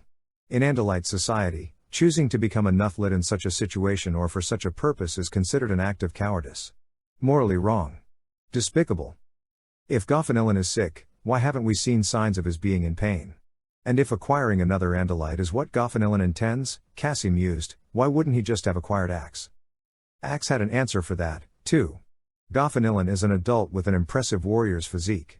He would never choose to adopt the body of a mere youth. He would waste years waiting for the new young body to grow to its maximum potential. Besides, I would never give my permission for such an act. As for Goffinillan's exhibiting no signs of pain, in public, that is only seemly. A warrior is trained not to show signs of physical weakness or mental strain. Axe paused. But the pain escalates the nearer death approaches, it is unlikely he will be able to completely hide his agony. So, you think Goffinillan was, or is, still, hoping to acquire Visser Three's Andalite? I stopped. Well, that wouldn't be too difficult or anything. No. I'm pretty sure he wants me, Jake said suddenly. At least, he wants who he thinks I am. A healthy adult Andalite. But Axe said to become the Nuthlet is an act of cowardice, Cassie pointed out. You think Goffinillan is a coward? I don't. Not the way he disregards Andalite custom to care for Myrtle. Nice, Cassie, I snapped. At the very least the guy's a liar. And he's big on keeping secrets, I don't trust him as far as I can throw him. Which is about 1/10 of an inch. Maybe. I have to agree, Rachel added. Goffinillan is in a bad place, if he's after an Andalite body, who knows what he'll do when, if, he finds out Jake is human. Same thing he did to Myrtle, I muttered. I'm thinking it's not Myrtle's happiness he's after. I'm thinking he probably made the tape of his buddy himself. Put it out there to lure any other Andalites who might just be hanging around planet Earth. Then when Myrtle did his part, Goffinillan put him out of his misery. The incredible disappearing Andalite. Pretty harsh, Marco. Cassie. But it could very well be the truth, Axe said solemnly. As much as it pains me to acknowledge the possibility of such behavior on the part of a fellow Andalite. Loyalty, Tobias said quietly, enigmatically, is all there is. Axe? It was Cassie, beginning to sound excited. What about the morphing cube? The Escofil device? Could we use that on Myrtle? Give him the power to morph? What difference would that make if he's dead? Rachel said darkly. Axe hesitated. It is likely that Myrtle is allergic to, or has some disease or disorder which makes his body reject the morphing technology. In which case, what good is our forcing it upon him? Jake stood abruptly. Look, we're not getting any closer to the truth by sitting around speculating. Is Myrtle dead or alive? Is Goffinillan a bad guy or isn't he? Only way to know is to get to him. And hope we're the first ones there. Chapter 15. So we went. I coached Tobias, Rachel, Cassie, and Axe on what to expect when they morphed the honeybee. Warned them about clutching the bee too tight when they acquired it. Warned them also about what Cassie told me was a robber fly, the demon insect who'd tried to make me into a bee smoothie. The plan was for the 5 of us to sneak onto McClellan/Goffinillan's property. Acquire a bee from the resident hive. And fly through the force field and into Goffinillan's greenhouse. When we were in place, Jake would ring the front doorbell. I'd slip into the house and stick with Goffinillan and Jake.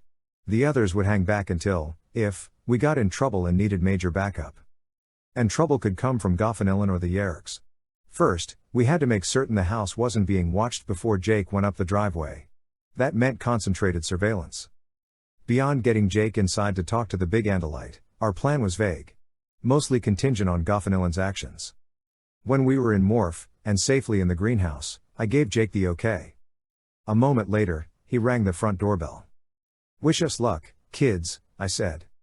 Goffinillan put down the bottle of liquid fertilizer he was preparing and headed into the house through the back door.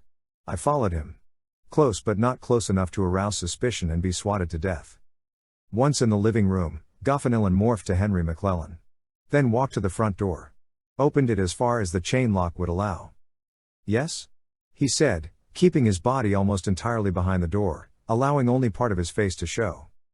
Goffinillan? Jake kept his voice low. No. No, my name is Henry McClellan. Goffinillan began to close the door. I know, Jake said quickly. That's your human name. Aximili told me. I'm Jake. Slowly, the door closed. Goffinilan undid the chain. Opened the door again. Stepped back. Come inside, he said. Jake did. Goffinilan relocked the door behind him. You are Aximili's prince? Yes, Jake answered. The Andalite's human morph relaxed slightly. I could hear it in his voice. I am pleased that you have accepted the invitation to meet with me, he said. Perhaps it would be better if we spoke in surroundings more comfortable to both of us. Please, follow me. Goffinilan led Jake through the sparkling kitchen and into his private quarters. He stepped aside to allow Jake to enter first. Very nice, Jake said. The Andalite followed and programmed the door shut behind them. Behind me, too. The three of us were alone. Cut off from the others, waiting in the greenhouse. As I told young Aximili, Goffinilan said, conversationally, Myrtle and I were fortunate to have salvaged much from the wreckage of our fighters. Tell me, was there much to be salvaged of the dome ship? Or did Earth's ocean destroy it all? Whoa. Axe had already told Goffinilan he was the only survivor. Except for Goffinilan and Myrtle. What was Goffinilan up to? Jake looked steadily at Henry McClellan. The dome ship was almost completely destroyed, he answered. Noncommittally. Yes, yes. Henry's eyes darted around the room. Then he looked back to Jake. Jake. It is a good name. Is it a shortened version of something else, like Axe for Aximili? It's just what people call me. Jake was giving the guy nothing. Goffinilan spoke loudly. With false heartiness. Please, make yourself comfortable. As will I. He stepped toward the center of the grassy room. Began to demorph. Why haven't you demorphed? He asked when he'd finished. Jake smiled. I prefer to speak with you in this form. But you insult a fellow Andalite by not revealing your true self, Goffinilan coaxed. His own eyes smiling the way Andalites do. My true physical self is irrelevant. Prince Jake. Goffinilan's voice was forceful now, almost threatening. I insist that you demorph from this ridiculous morph. After you explain what you really want from me, Jake countered. Enough. Goffinilan took a step toward Jake, tail blade raised high, arched forward over his back. And then he stumbled, on nothing. Groaned. Closed all four eyes. No doubt about it. The guy was in pain. Axe was right. Sula's disease. Or something else pretty serious and getting worse. Jake started to move forward. Instinctively, to help. No. I said. Wait. Let him tell us what we need to know. He stopped himself. Checked the impulse. Waited. Goffinilan. The Andalite opened his eyes, the main ones first. Regained his composure. No, he said, his voice hard but low. There will be no more talk. He turned away from Jake. Stepped slowly to the table of weapons. Picked up a shredder. Turned and pointed it at Jake. Now you will do as I say. Chapter 16. We've got a problem, I called out to the others. We need reinforcements in here. Now. What will it be, Prince Jake? Goffinilan said. If you think I will show you mercy because you appear as a child, you are mistaken. Jake stood perfectly still. What if I am a child? He said calmly. As if a shredder were not leveled a few feet from his face. Back up on the way, Jake, I said. Goffinilan's tail twitched. You bore me with this game. For an Andalite warrior, you are not particularly clever. Uruwu error. From the direction of the greenhouse came the menacing roar of a grizzly. The lonely howl of a wolf. The blood-curdling screech of a raptor. Goffinilan jerked toward the sounds. And then there was one loud baboom. As Rachel crashed through one of the walls like a baseball crashing through a window. But making a lot more mess. Cassie, Axe, and Tobias followed almost daintily through the rubble. I'm sorry we bore you, Goffinilan, Jake said calmly. But we're bored, too. Tired of your evasions and half-truths. So if it's okay with you, this is the moment of reckoning. Time to come clean. 4 warriors against 1? Goffinilan blustered. 5, if I morph, I said, having demorphed behind the weapons table, walking around to face our host. 6 if Jake does. But we're not here to fight, Goffinilan, Jake said. Just to get some information. Goffinilan's 2 stalk eyes swiveled madly for a second. Then a look of shocked understanding came to them. You, all of you are the Andalite bandits Visser Three fears. Are all of you but Aximili, human? Yes, Jake said. He shot a glance at Tobias. More or less. We were enlisted by Prince Elfangor to fight the Yeerks. You see, Axe said matter-of-factly, there is no adult Andalite for you to acquire so that you may escape Sula's disease. What? Goffinillan roared, pointing his shredder at Axe. How dare you make such an accusation? I am a warrior. Never in a galaxy's age would I disgrace myself by acting with such base and selfish cowardice. Silence. Goffinillan's hand began to shake and he lowered the shredder. And then Tobias spoke. You know, in the Andalite world, it might be considered a moral failing or a crime against personal honor or something to seek to cure yourself in any way you can. But not here. Not on Earth. He's right, Cassie added quickly. We don't judge or condemn people who seek health through legitimate paths. We. Goffinillan raised the shredder again. You don't understand at all. He cried, despairingly. Nobody understands. Why don't you explain? Jake suggested quietly. There was a moment of silence. A moment during which I thought it pretty likely Goffinillan would do something desperate. Tension radiated from every inch of him. And then he shuddered, like he'd made a decision, and the tension was replaced by what looked and felt a lot like exhaustion. He lowered the shredder again and spoke. It is true. I have Sula's disease. But what I have done I have not done for myself. I have done all for Myrtle. Obviously, Myrtle is not morph capable, Axe said. I do not understand. The ghost of a small, self-mocking smile appeared in Goffinillan's main eyes. You see? Nobody understands. I suppose there is no reason to keep the truth from you, he conceded.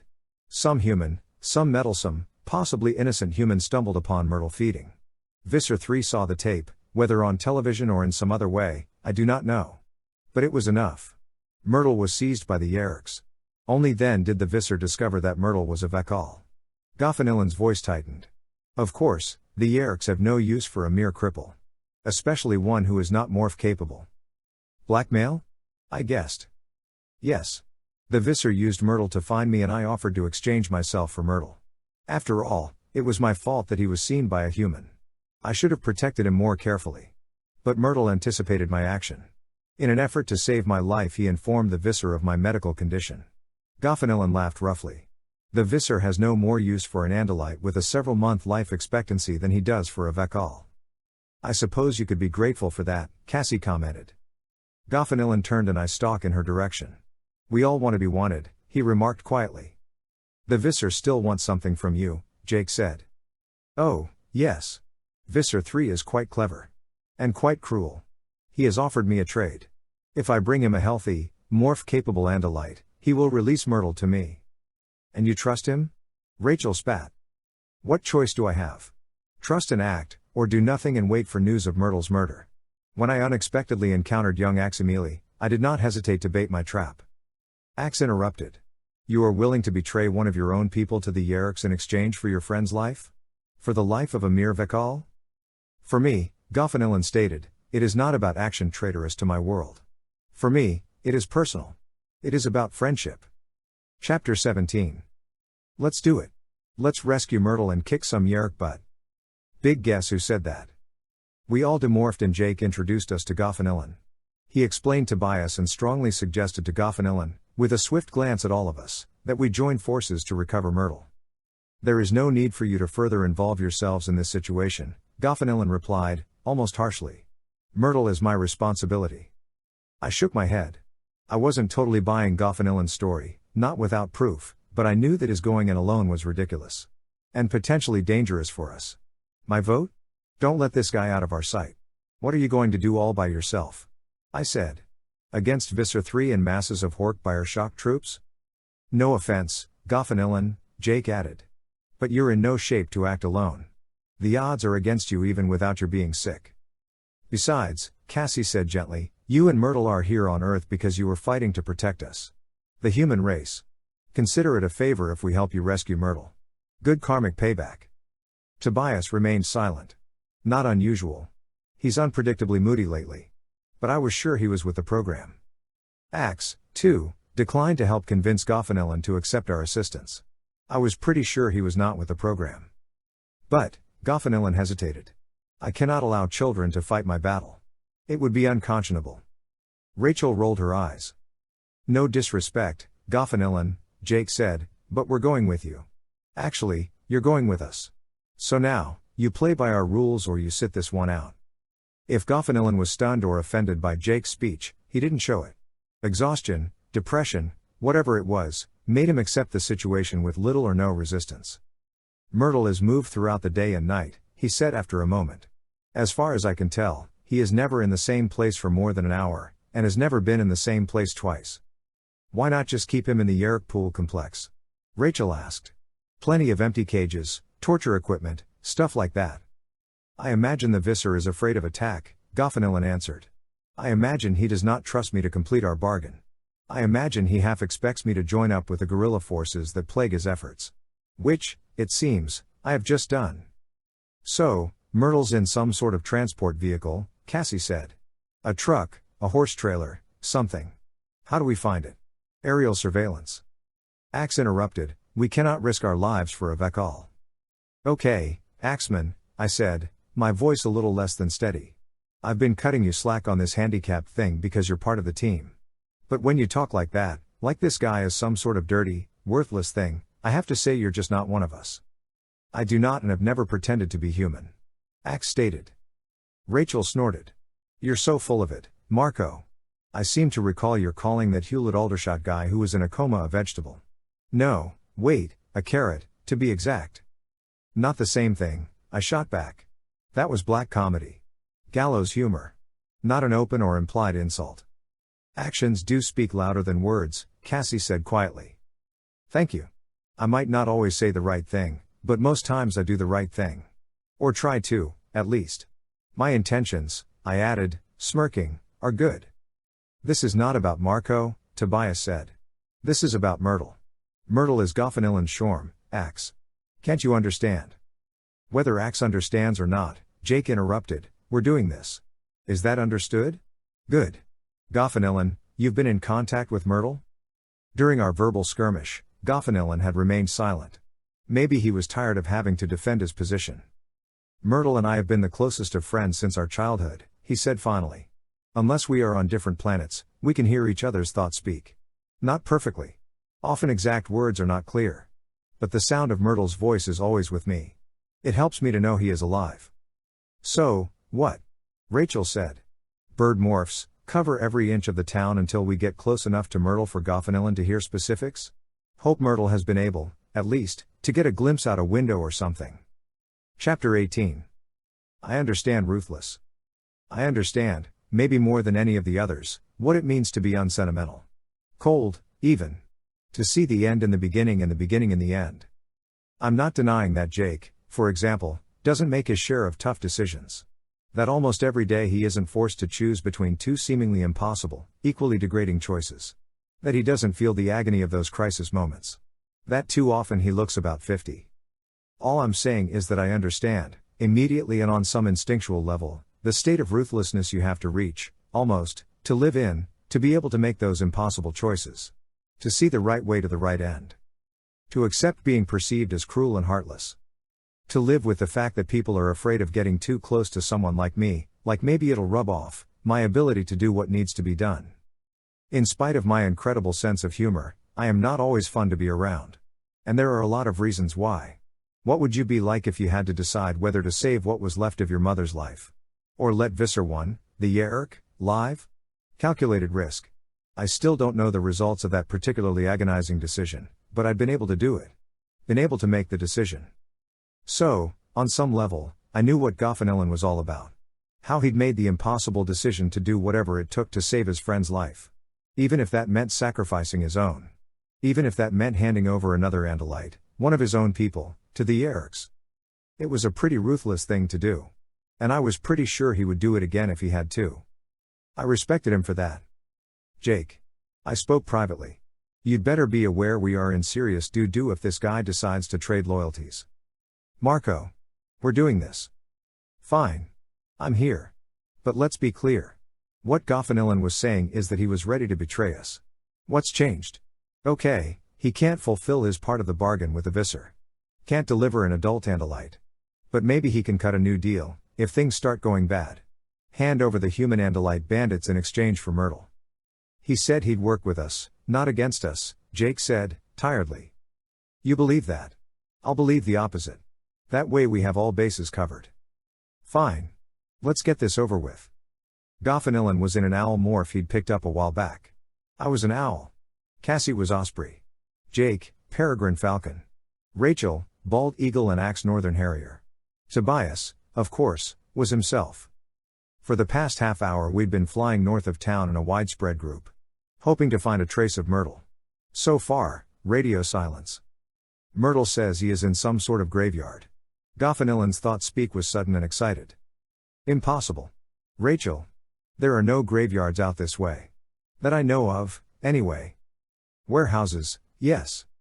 He said that when his Horkbuyer guards opened the door of his current prison, he was able to glimpse several large, box-like, rectangular vehicles, somewhat similar to the one in which he is being held. They are made of metal, but rusted. Myrtle assumes they have been abandoned. Got it, I said. The old train yard. About a mile out from here. The old train yard and final station stop had not been in operation since, like, my grandmother was a kid. Now, it was only a vast arena of sharp edges from which to get lockjaw. A place where teenagers hung and had wild parties and did things they could get arrested for. We reached the acre or so of dilapidated metal train parts. And saw nothing you wouldn't expect to see in such a place. Even with my superior owl vision, I could make out no suspicious footprints in the dirt or tufts of blue fur stuck to jagged pieces of boxcar. And the place was quiet. Too quiet. I circled lower, hoping for some shred of evidence that Myrtle was being held on this site. Again, nothing. Hundreds of empty boxcars, each 60 feet long. The occasional caboose or flat car. Some cattle cars lying on their sides. A locomotive or two. Nothing, I said disgustedly. Rust, rats, and empty cars. Goffinillan, do you still hear Myrtle? Jake asked. Are you sure he's here? Yes. He is close. Okay then, people. We're going to have to land, morph some firepower, get our hands dirty. Is it me, I ask generally, or does Jake sound like a deranged camp director when he talks like that? It's you. Cassie. The girlfriend. Figured. Just then. About 3 o'clock everyone. I called. The door to one of the abused boxcars was sliding open.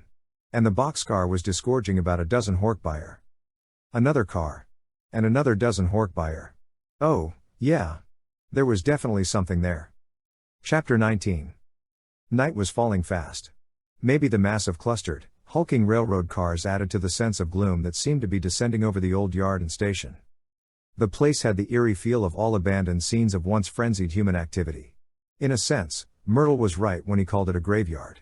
No more hustling conductors and scurrying maintenance men. No more excited passengers and no more fretful family members, waiting for those passengers to disembark. Now it really was the end of the line. Thick with shadows thrown by a few dim and distant roadway lights. And within those murky shadows, huge, shuffling Horkbuyer.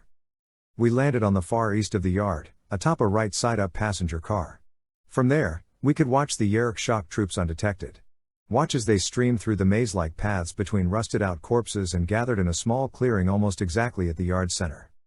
Watch as they loosely surrounded a 15-foot U-Haul truck, the self-rental kind. I'm thinking Myrtle's probably in that U-Haul. And that they're gonna be moving him pretty soon, I said. Yes. Goffinillan paused. Myrtle believes this to be true. He has overheard some of his captors discussing the next destination. But he has no details. Tobias? Jake said. Stay up top. We're going to need you to guide us toward the clearing once we're on the ground. Everybody else? Battle morphs. I'm thinking we're going to have to bust Myrtle out the hard way. What about Goffinillan? Axe asked stiffly. With all due respect, you are not well. I will fight. That is, if your prince will allow me to join you. Great, Jake said. But if you feel you can't hold out, lay low. I don't want to have to rescue 2 Andalites tonight. Axe? Keep close to Goffinillan in case he needs help. Jake paused. Or in case he decides to switch sides. Goffinillan didn't respond to Jake's statement. Either he really was a good soldier, acknowledging Jake as his prince. Or he was even more calculating than I'd assumed. We glided off the roof of the car and demorphed. Then I went gorilla, with cinder block fists. Jake to tiger, with deadly claws and teeth. Cassie to wolf, lithe and tireless. Rachel used her elephant morph, perfect for bulldozing and busting through pesky walls of metal. Axe and Goffinillan stayed Andalite. Suddenly. You must go. It was a thought-speak voice I didn't recognize. Soft and sad. A broken voice. The voice of someone after the boredom and shame of capture sets in. Myrtle. Truth is, sure, leaving would have been no problem. I'm not stupid enough to get all excited about wading into bloody battle, 4 kids, a bird, 2 aliens, 1 mortally ill and possibly traitorous, against a good 100 Horkbire soldiers. I glanced at Goffinillan. He was holding tightly to the rusted axle of a caboose. Breathing shallowly. Goffinillan? I said. Tell Myrtle we'll see him in a few. Tobias, Jake said. We're ready. Which way to the clearing? Way up in the dark sky, Tobias, our own perfect wilderness guide, said, there's a red caboose dead ahead. Circle it to the left. If I say it's clear, continue on past the next car. We lumbered and stalked and trotted forward. Through the maze of looming abandoned hulks. Tobias guided us until we were within a few dozen yards of the clearing. And, by the light of a smallish bonfire the Horkbire had just built, we could see all too clearly just how outnumbered we were. Gee, Jake, have the odds ever been this bad? I asked brightly. Sure, Jake answered. But this time we've got the element of surprise. Andalite. Oh, crap. Not even Tobias is perfect. Up on top of a railway car stood a Horkbire, pointing a bladed arm down at us. He must have scrambled up the other side. Tobias called. It's too dark. Sirens. Frenzied commands. The ominous sound of Horkbire blades against metal. So much for the element of surprise. Chapter 20. Ah. The Horkbire hurled himself from the top of the car. Rachel. It's your soulmate. One lone Horkbire, tearing at the 7 of us, blades flashing. Woomph. He hit the ground when Goffinillan smacked him with the side of his enormous tail blade. He is unconscious, the Andalite said. I believe he will remain so for some time. Duh. Everyone. Jake. We're not going to stand here and wait for the rest of them to show up. Stick to the shadows. We move forward and surround the clearing. Too late, man, Tobias reported. They're sending out a unit of Horkbire. They'll be on you in a minute. Okay, new plan. Wait until they're close, Jake snapped. Then we take them down. What about the next batch, after them? Cassie cried. Take them down, too. We've got to keep pushing closer to the clearing. And Myrtle, Goffinillan said quietly. Look out. Out of the gloom, 10 Horkbire, charging ahead. Too late to hide. One came right at me. I ducked and slammed both fists into its belly. Whump. He fell down. Uro-oo-or. Jake. With outstanding speed and agility he leapt forward. The force of the 700-pound Siberian tiger slammed 2 more Yeerk warriors onto the ground. Fap. Fap. Axe. Fighting alongside Goffinillan, he was even more amazing than usual. A wolf's howl. Cassie, you okay? Yeah. Trotting away from a fallen Horkbire. He nicked me but I got him. Sayir. Yes. Tobias. A howling Horkbire clutched the red mess that had once been his eyes. Rachel. Wrapping her trunk around a Horkbire and Thuwuump. Tossing him somewhere into the gloom. This was too easy. Something more. Another 5, 10 warriors descending on us. Spread out. Jake ordered. Make them think we've got them surrounded. Now that's optimistic, I said. I dodged left. Slipped into the shadows. A moment later, leapt out onto the back of a Horkbire. Wrestled him to the ground. Ah. Before I could get to my feet, my victim's buddy brought his elbow blade down onto my shoulder. It went deep. Fap. Goffinillan. Thanks, man, I said, wrenching the detached blade of the now incapacitated Horkbire from tendon and muscle. You are welcome, Marco, he replied.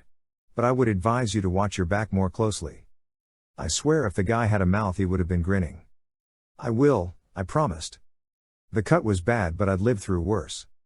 Marco. Rachel cried. A little help, please. I can't turn around in here. I knuckle ran over to Rachel. Somehow she'd gotten herself in a too narrow alley between train cars.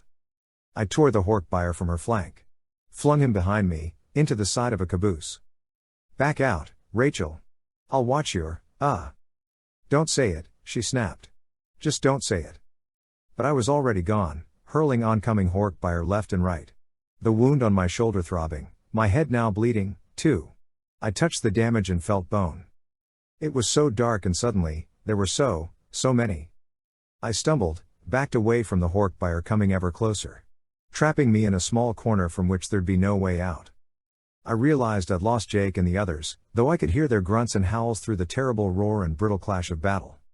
Okay, I thought crazily, I got myself into this. Now I too get myself out. The question was how? Chapter 21. I am Kong. I bellowed. Pounded my fists against my gorilla chest. It was a display of totally false machismo. But it worked. Gave me the split second I needed to slip through the partially open door of a boxcar, slam it shut behind me. Scramble across the dirty floor, bumpy with rat droppings and crunchy with broken glass, and tear open the door on the other side of the car. Drop to the ground, slam the door shut behind me. Take a deep breath.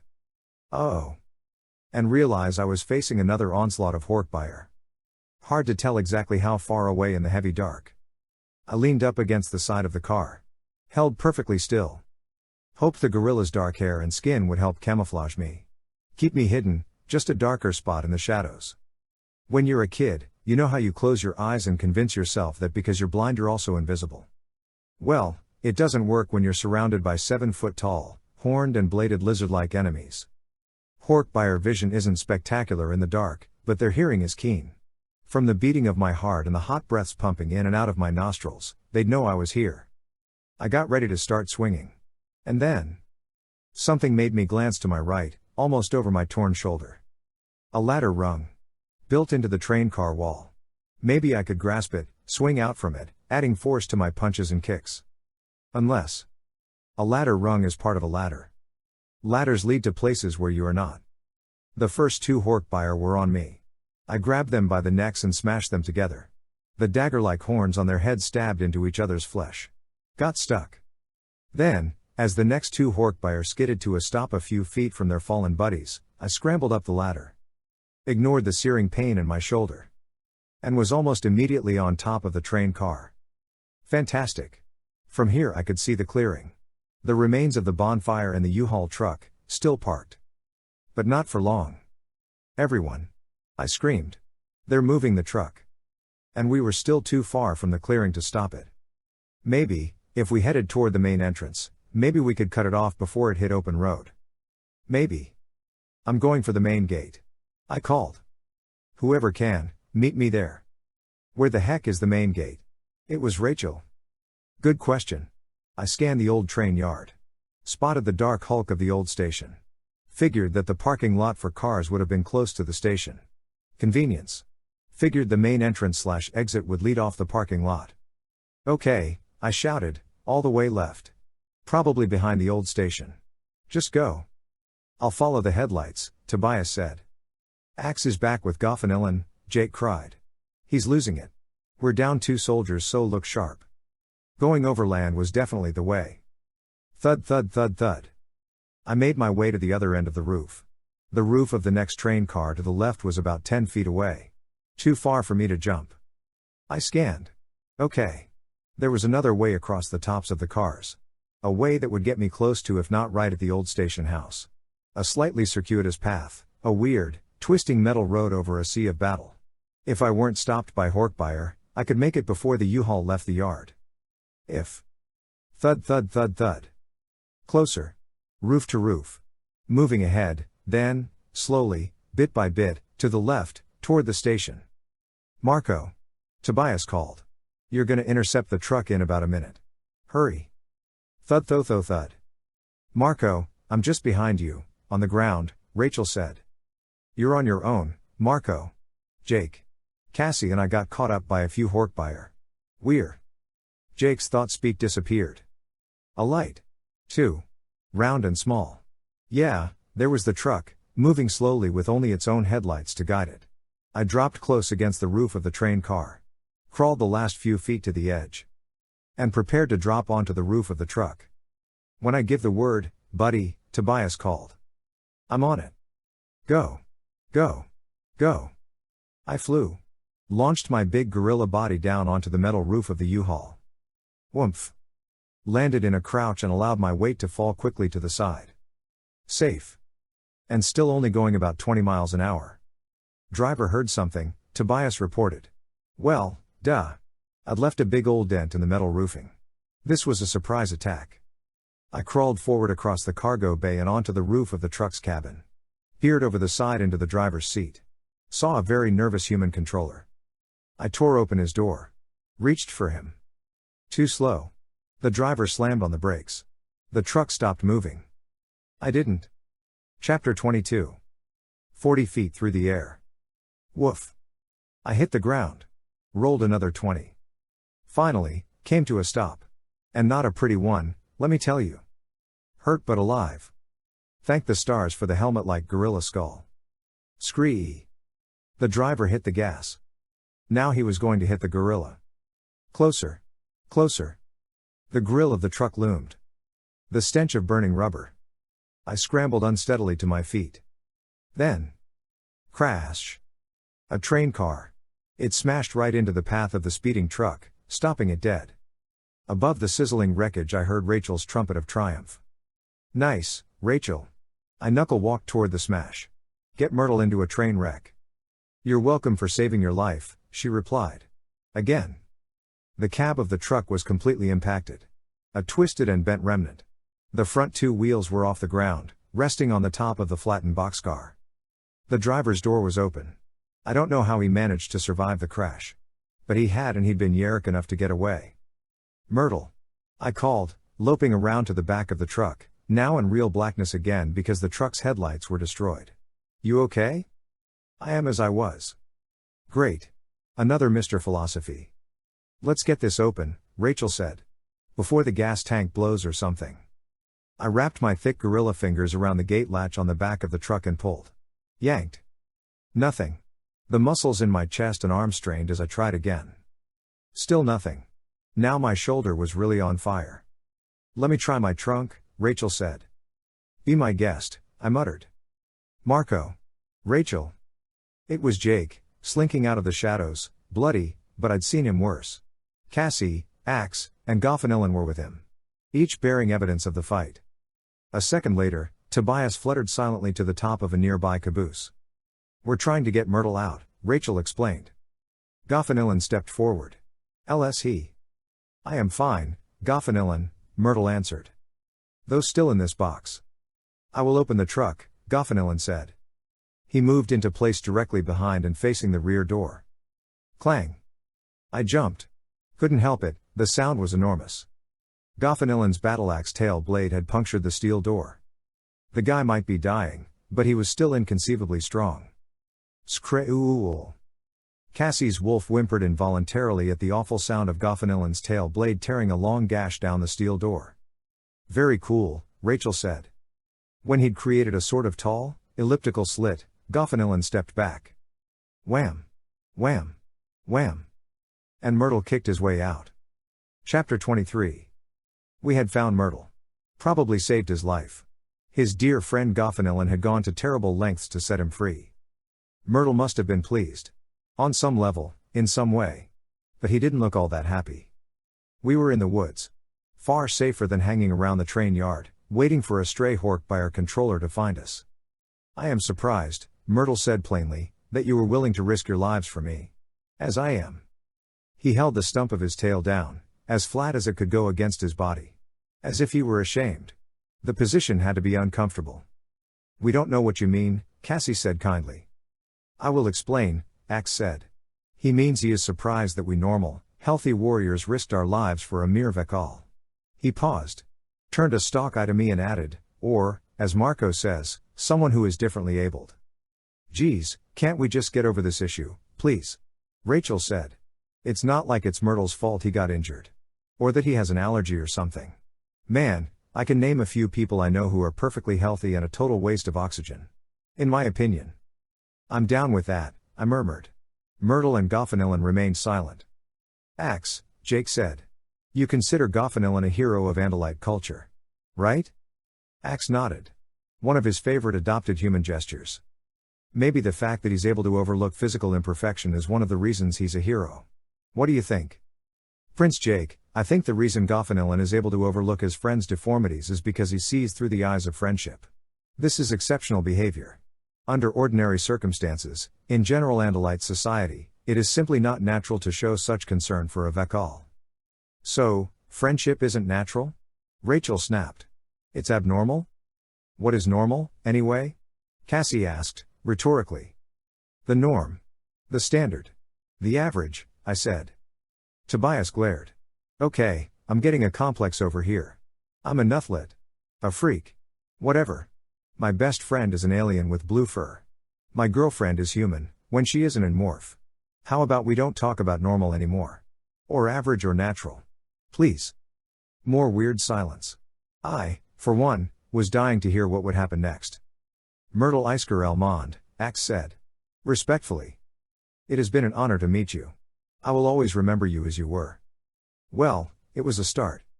We should get out of here, Jake said. Goffinillan, we'll help you and Myrtle get back. Thank you. And again I saw the trembling I'd seen before. Only worse. And I remembered Goffinillan's not being sure he'd seen the human me that first night. Peering closely at his own printed labels in the greenhouse. He was going blind. When the trembling ceased, Goffinillan went on. And then, you will be so kind as to let us be. My time is running out. I would like to end my days honorably and in the company of my dearest friend. Myrtle, who was no lousy specimen of Andalite warrior himself, stood tall. As Goffinillan has cared for me, so now I will care for him. It is my duty.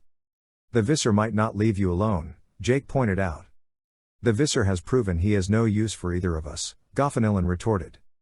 He's right, Jake, I said. If the Visser comes after anyone it'll be us.